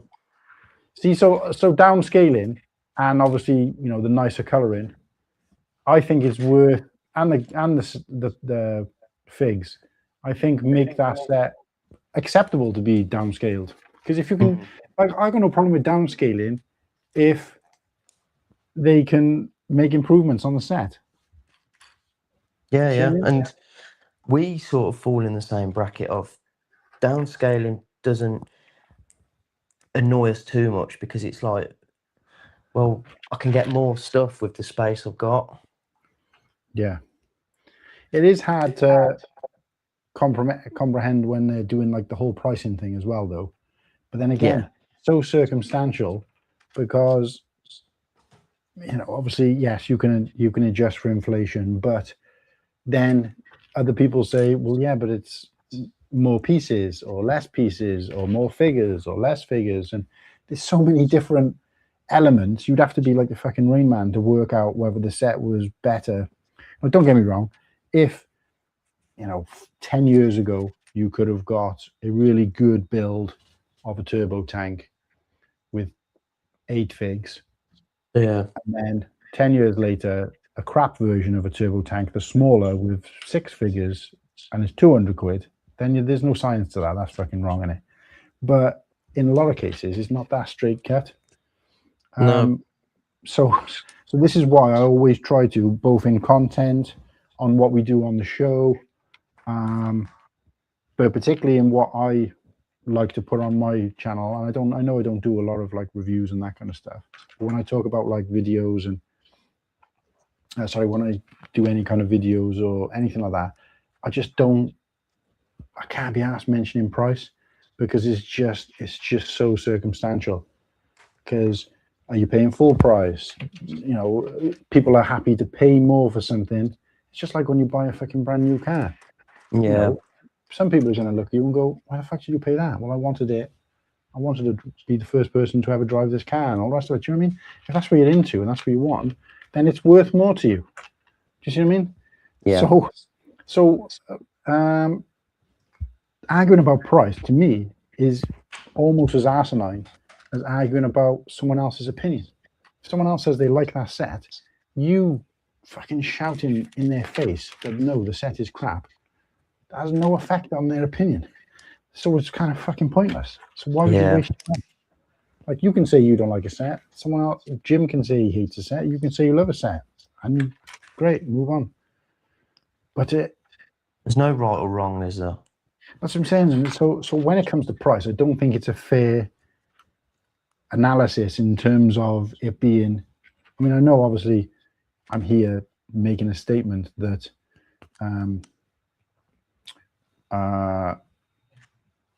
that it's circumstantial, like an opinion, and yet what we do talk about a lot of is opinions of sets.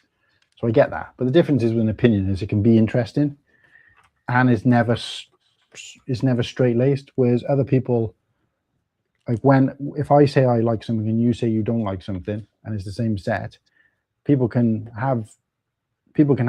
find entertainment in that and be like, whoa, I can't believe you like that set or whatever, and it not affect their. Whereas when it comes to price, people are so passionate about it being, a rip-off or whatever, especially when it's not so straight cut, that they completely like, nah, I'm not going to buy Lego again because the prices are bad. And I'm like, yeah, but they're only bad if you're paying that price for them.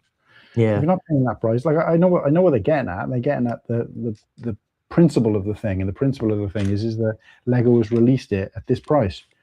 But that only becomes a problem if everybody buys it at that price, and you're not in a position to. Well, the argument of price would only really count is if discounts weren't a thing and everyone had to pay the same price at all times. And then it's fair enough, isn't it, to comment on it.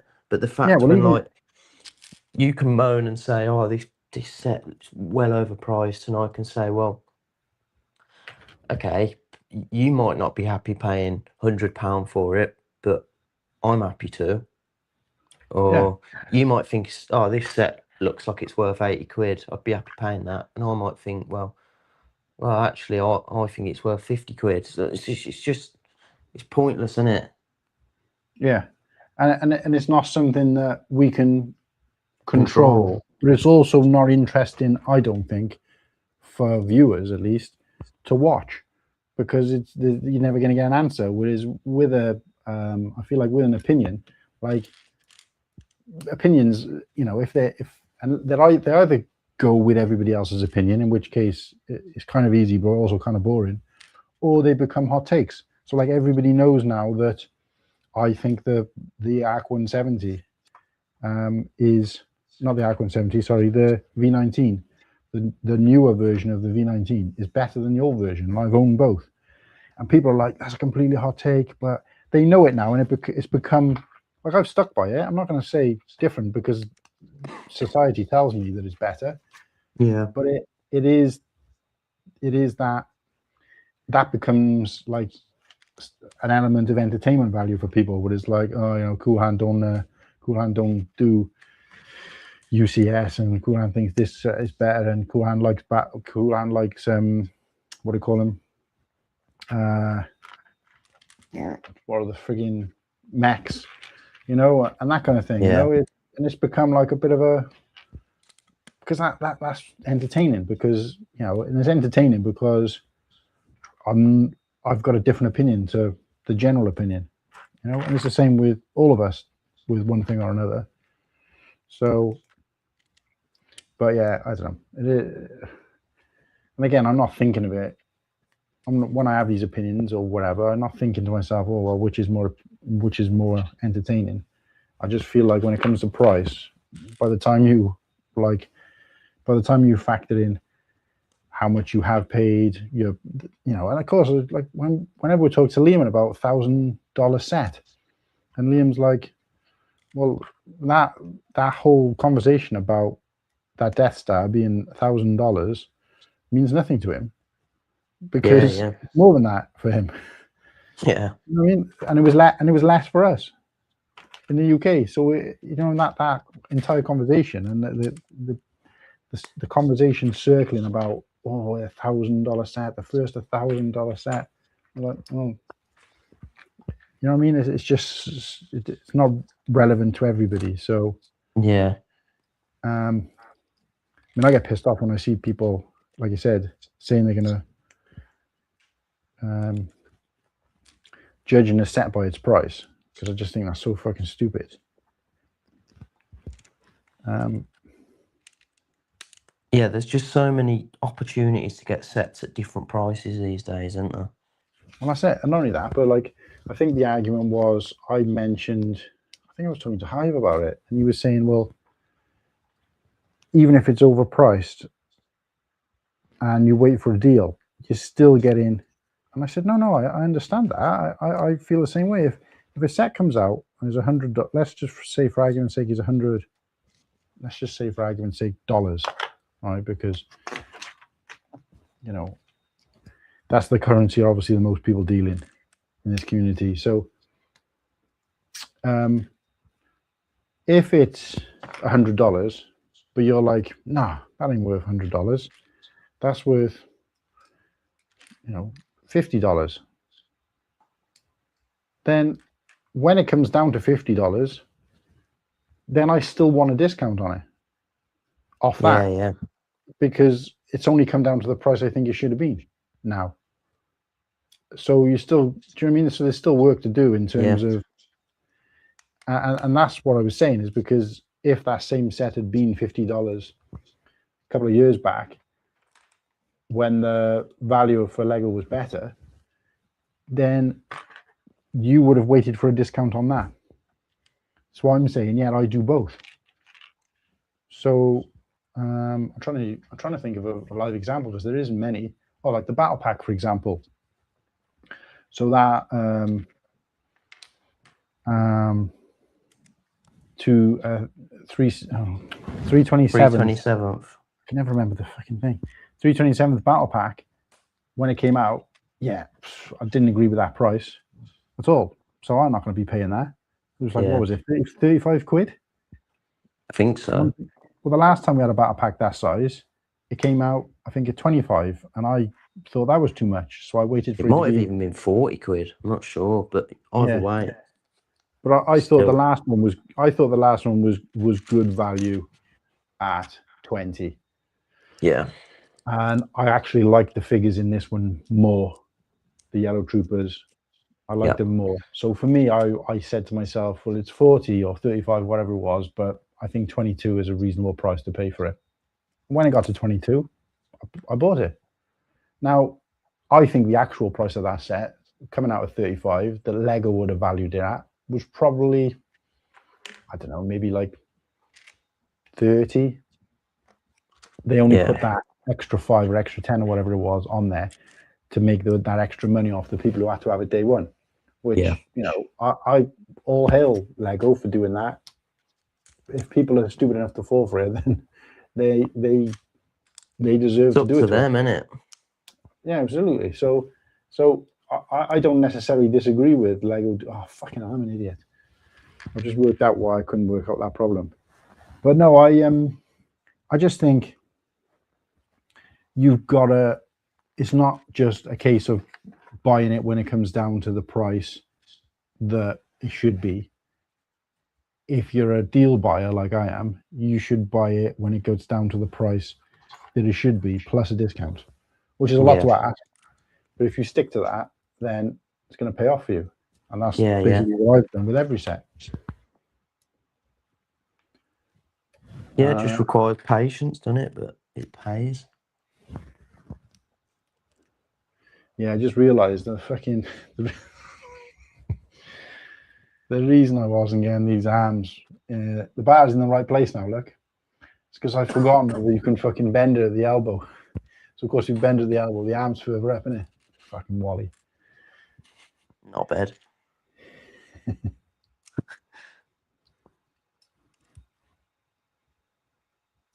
I'm definitely going to call it a night after this bag. Yeah. I'm going to save one. I'll have to finish one bag tomorrow. This has been a wake-up call. I'm shit at building Lego.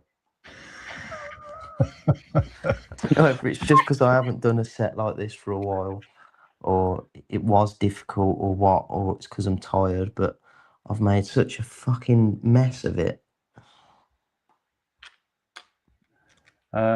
She was on the sofa with them. Gosh, I'm sorry for the rabbit hole. I was kind of saving for when I came on the stream. Oh, okay. Oh, that makes sense. No idea what stage you made me laugh. That helped. I don't have many people in my life that get the Lego or the need to have to just be myself and fuck expectations. Yeah, absolutely. You've all just accepted me, and it's refreshing to be around you all. No, that's look, and I think that's the same with each other as well. Nice. And I say each other, I don't want it to sound like we're on this pedestal and then there's the viewers. I mean each other is in like guests, hosts, everybody. Like, why is it picking up an echo? Is that me again? I don't know. It could be me. Every now and then I get it. I change the.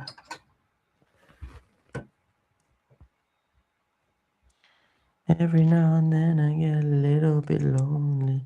I don't know what that is. Turn around. AC? Do you know who sang that? I should do. All right, love, I'm Bonnie Tyler. Welsh. The influence is just there. She's from she actually born and raised in an area just like the next village over from where I was born. So she's from Sully originally. Well, that's not that impressive. There's only like Sully, 2 villages in Wales. Sully is like right next to Barry, basically. So it's between Barry and Cardiff. How far away from Cardiff are you? Oh, about an hour and a half's drive, 2 hours on the train. I got a wedding in Wales next year. Yeah. If it's not too far from yours, fancy letting me come over? Yeah, okay, mate. Well, you want to stay here, do you? Well, say if yours is within like an hour drive,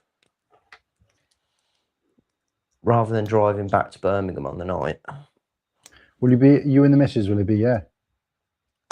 Probably just me. Depends what time of year it is. I haven't even looked at the invite. I'm not even 100% convinced you have got a missus, to be honest with you, mate, because you're talking about her all the time, but we never actually see her or hear anything.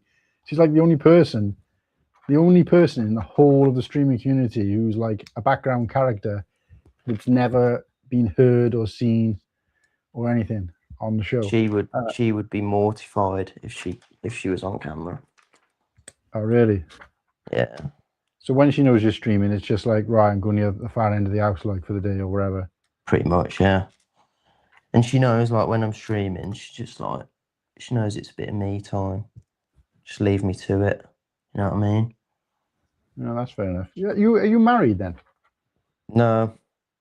Because you always say missus, and I think to myself, because Kirsty hates it when I call her missus because she said no, because I'm not yet, which is fair enough. So I try not to say it. But obviously now, because you guys know her anyway, then it's just easier to say Kirsty. But I always just say Mrs. I don't know. I just do. It's quicker than saying girlfriend every time, isn't it? yeah. But yeah, she does exist. Not a figment of my imagination. No. I mean, if she didn't exist, I would be buying a lot more Lego, and I'd have a lot more Lego in the lounge. So whereabouts is this wedding then? You don't know yet? Don't know, because my mate sent me the invite, and I've had a new phone since, and WhatsApp doesn't like track messages, so I need to text him and ask him to resend it me. But are you classed as like South Wales? Yeah. Well, yeah. West Wales, really, but there's not a lot of difference. Yeah, I'll find out. Does he live here then, or is he just getting married here? No, it's one of my mates from school. He lives around by me. I don't know why he's getting married in Wales. Fucking pain in the arse. Probably because it's such a shithole. He probably got it so cheap. Yeah. Well, it's funny actually you say that, because me and Kirsty looked for ages, like locally, and we couldn't find. That's why we get married in London, because we couldn't find. Oh shit! This fucking sticker on the wrong way. Oh, you twat! It has to be the one that fucking stayed down.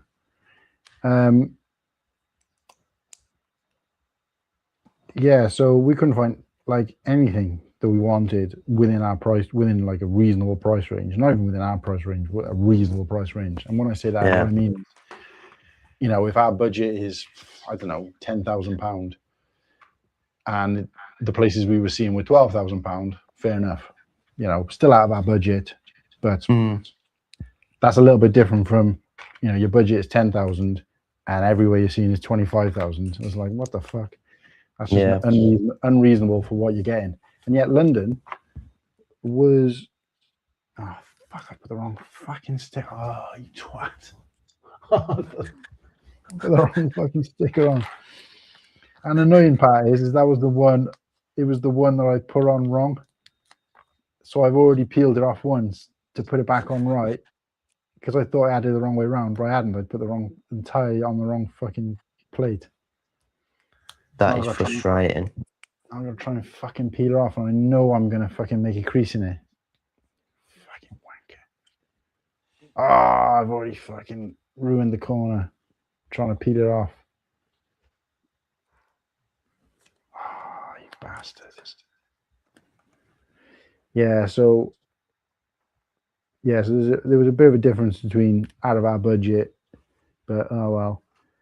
And no, that's fucking stupid. And yet, London, we managed to find something not only reasonable in terms of like price, but within our budget. Yeah, fair play, because they ain't cheap, are they? You got any plans, mate? I think I asked you that recently, actually. Well, I have, but it's just so bloody expensive. I mean, Oh, fucking tell me about it. the priority for me at the moment is to move house. Because we've got a lovely house at the moment, but it's 3 bed, which is fine. But probably plan on having next child maybe, I don't know, next year. So our third room would be their room, but at the moment it's quite handy because it's got like all the missus' wardrobes and stuff. So it's like once we lose that room, where the fuck's that gonna go? And I was gonna put a big extension on the back of the house, but I can't get the planning permission for it. So now it's like, yeah. So now there's no point. I just don't see any point being here. You know what I mean? I feel like I've outgrown it already. So priority for me is move house, and then we'll see what's going to happen after that. I want my own fucking Lego room as well. You know what I mean? I want my own space again. Yeah. We haven't lost the attic, have you? No, I've still got the loft, but it's just full of boxes now. Like I've actually got more shit in there. It's not just a Lego room now, so it's like I can't go up there and like use the space or take pictures or nothing. So like now, once I've built this MTT, I'll take a few pictures of it, and it will get bubble wrapped and put in a bin. Really? Yeah, all my Legos pretty much, apart from the Death Star and the Razor Crest and the barge, I think everything else is bubble wrapped in a bin. Welcome to my world, mate. Well, Yeah. not even bubble wrapped. In most cases, just take it apart, bag it up, and See, I can't be asked to take it apart. I'm too lazy for that, so I just thought, fuck it, I'll bubble wrap everything. But yeah, I'm going to start tidying up because it's making me nervous knowing that my son will be downstairs before I am tomorrow. Got the food shop coming 7 till 8, and whenever we get that slot, they come at bloody 7 o'clock all the time. 7 in the morning. Yeah. You've got a car, haven't you? Why don't you just go fucking drive and get it? Oh mate, there is no point in driving to the shops these days. Really? I think it costs £4 for delivery. So to pay an extra £4 and not have the hassle of going to the supermarket is fucking worth every penny, I think. Plus, I guess, the cost of petrol as well. So it's just it's a no-brainer. Yeah, it's not something I've ever had to really deal with, but not only because I work close to the shops, but Does obviously Kirsty we don't have drive? a car. No, none of us do. No. I would say I bet that's a nightmare, isn't it? But because none of you drive and you haven't driven, you don't really know any different, do you? No, and we've managed without it. Not only that, but like we've talked about it, about one of us potentially learning to drive, and Kirsty was like, "Well, it's going to cost me more in parking every day than I currently pay to get the train.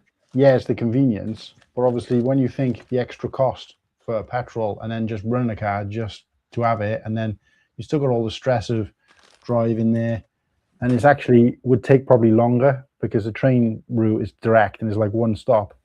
Whereas, so it's just all that fucking extra aggro, and she's just like, it's just not worth it. We just wouldn't get the use out of it that warrants it, so Yeah, fair enough.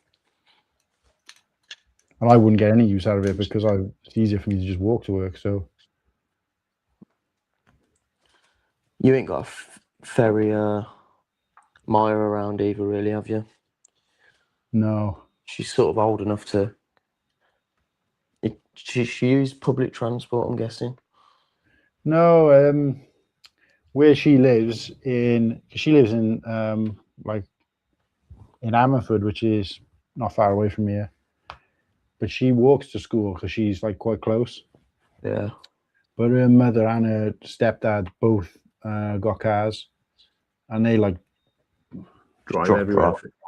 Drive That's everywhere. okay. So yeah, they're always happy enough to drop her off. Like I said, I've offered to go and like collect her and stuff, and they're just like, it's just easier for us to bring her.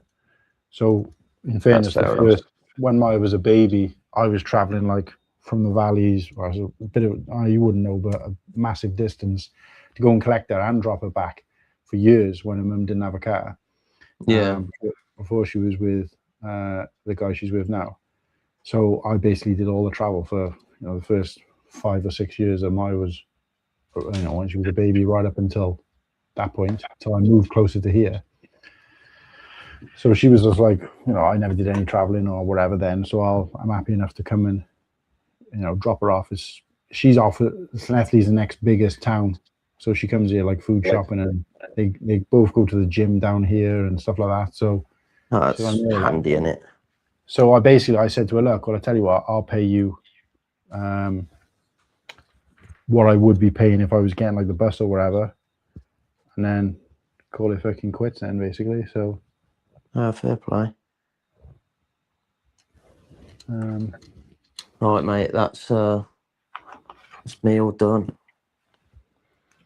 Yeah, I think I'm going to call it as well, because I was going to try and finish, but I'm fucking roasting in this room.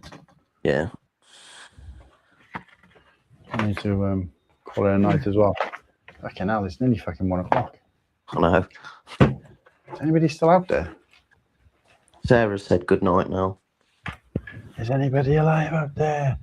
If Sarah said good night, there's not any point being, is there really? No. Nimble found the wrong hole. That's very clever. The mechanism on the MCT works great. Falling asleep. Good night, both. Good night, Papa Rex, if you're still here. Yeah, good night, Sarah. Papa Rex. So, Papa Rex, what we got you?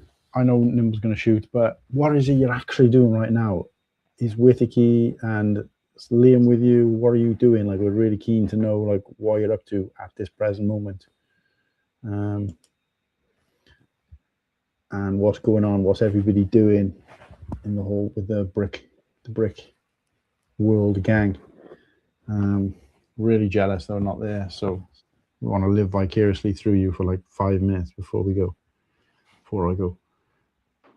But yeah, I'm gonna shoot, buddy. Yeah, I'm hoping to be on the stream tomorrow, but like I say, I am out for food on the evening. My old man don't eat till late.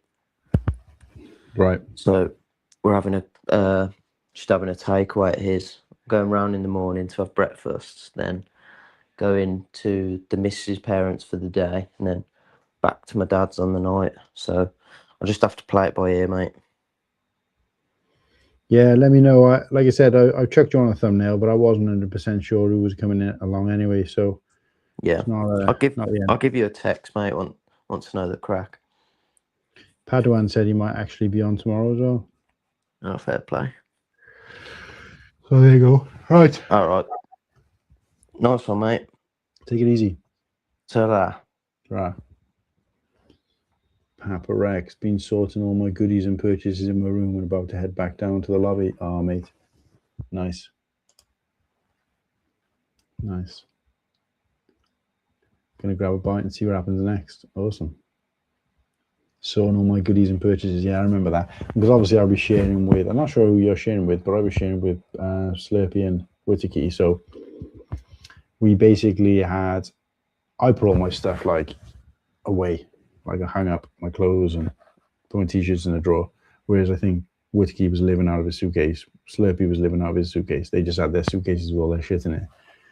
And the place was a bit of a mess. But it didn't matter because we weren't spending a lot of time in the room, far from we were fucking about. And then like the TV unit thing, like it was like for us, it was like bed, sofa bed. And then we had the TV unit there with a chair.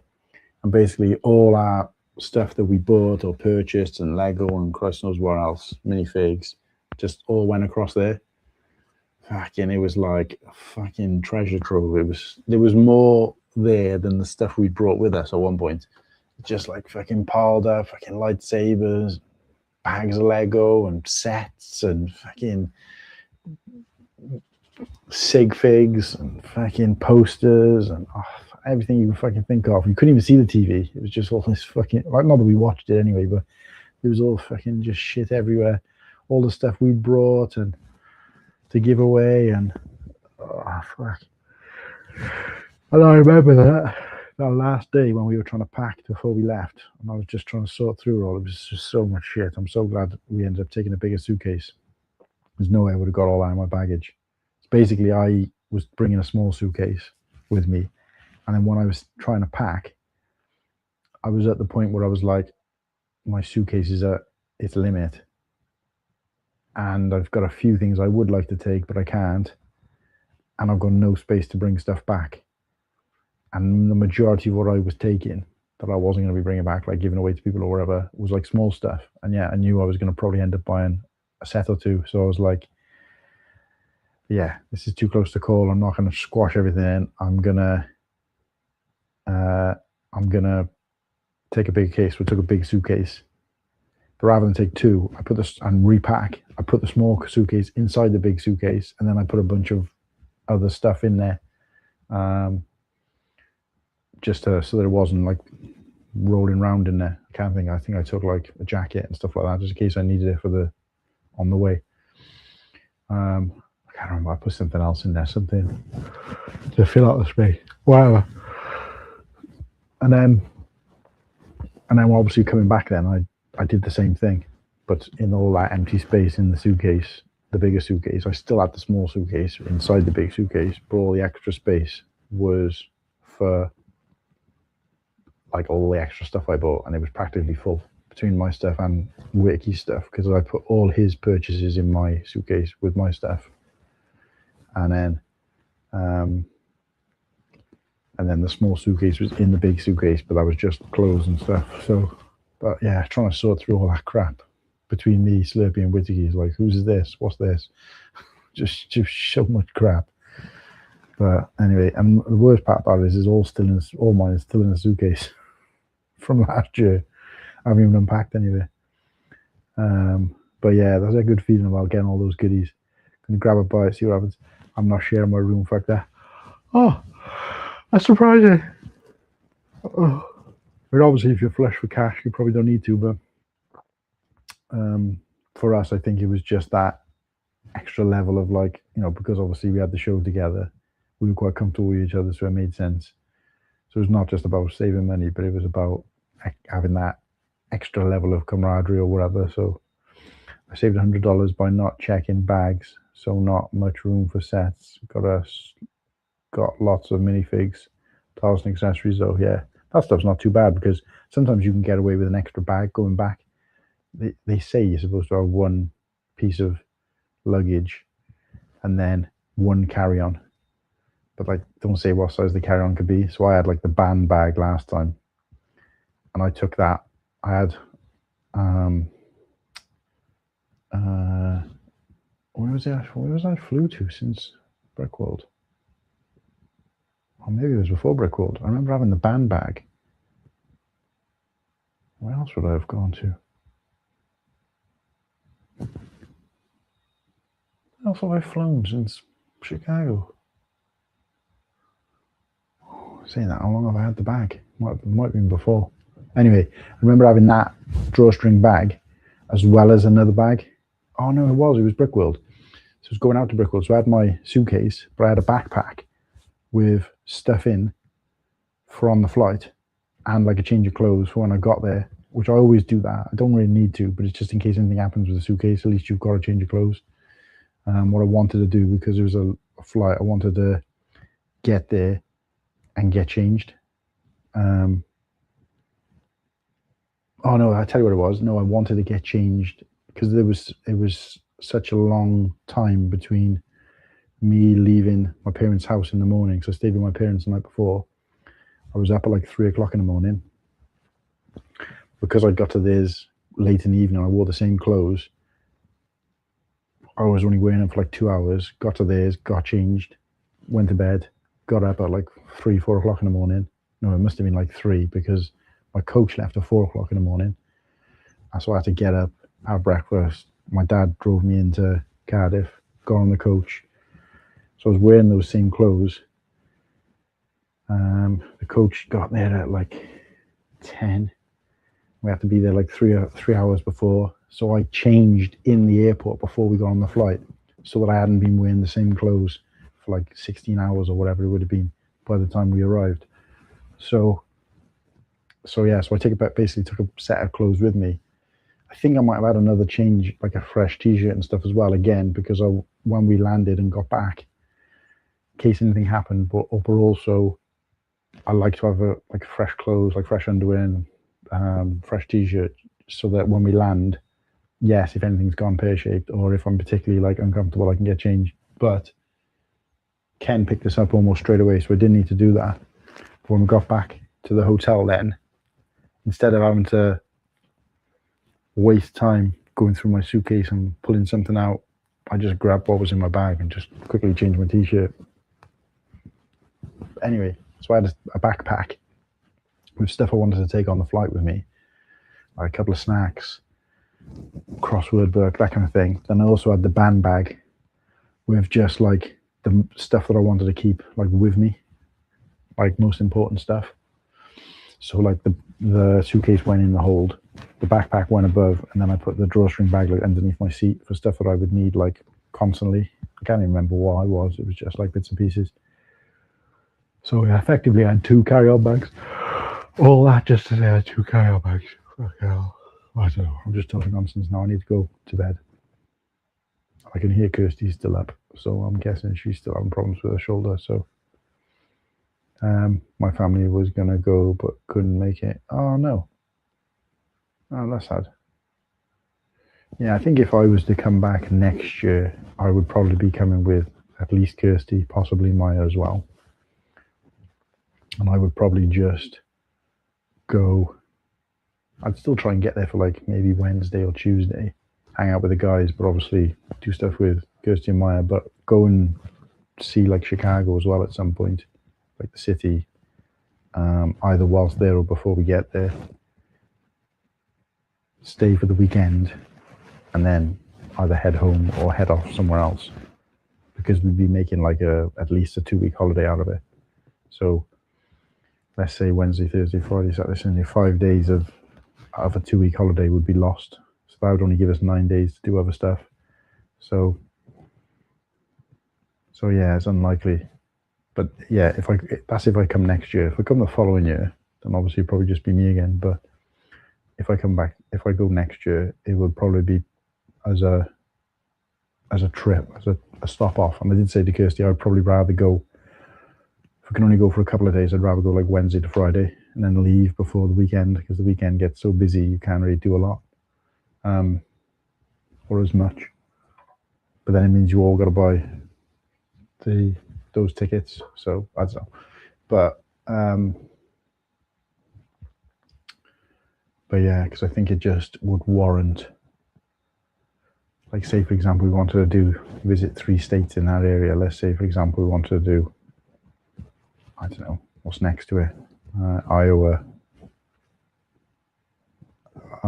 Illinois and Indiana, 3 eyes, then we'd want to have a few days in each and something to do in each.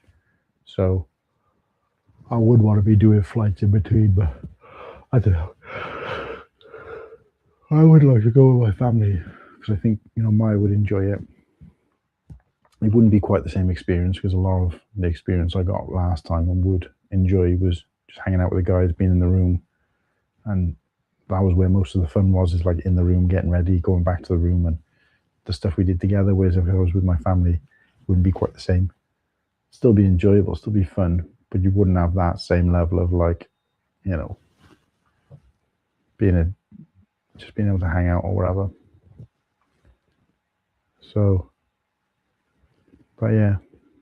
Anyway, I'm going to call it a night. So, day 110. Day 110 of streaming every day till we hit 1,000 subscribers. Guys, if you're watching this on replay and you've got through all of that shite and you're still here, thank you for watching. Thank you for tuning in. Don't subscribe to the channel. Don't forget to like the stream. Costs nothing. And and appreciate you being here. And yes, I think it's the only time I've ever done in 110 days of streaming. It's the first time where I've got less subscribers at the end of the stream than what I did at the beginning of the stream.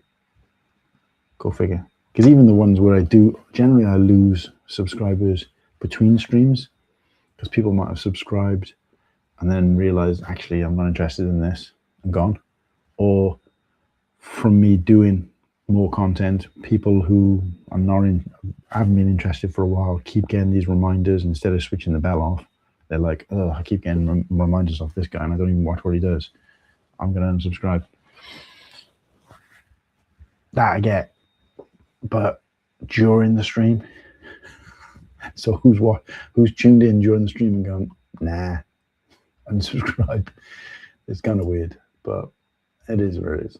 It's kind of, I'm not going to say it's not disheartening. It's just a bit like, because I would have worked hard for those 3 subs, and they're not necessarily the last 3 people. So it's not like 3 people have subscribed and then unsubscribed straight away. It could be people who've been subscribed since day one. But it is kind of disheartening when you're like, you've earned 3 and then lost 3 from somewhere else. But there you go. That is the life. Have a good night's sleep. I'll hunt down Whiskey tomorrow and say hi again. Yeah, absolutely, mate. Glad you're having a good time. Just see if you can wangle your way into popping on the stream at some point tomorrow, the show we're doing.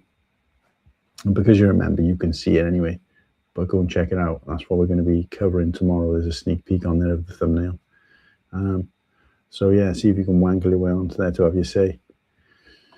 And yeah, thanks for tuning in. Thanks for being here. And good night, everybody. We'll see you on tomorrow's stream. Usual show, episode 91. And also day 111. I'm streaming every day. Cool Anglo, 7 p.m. UK time. That's 2 p.m. Eastern. We'll see you guys there. And it's time. We'll do an outro. What should I do as my outro? Oh.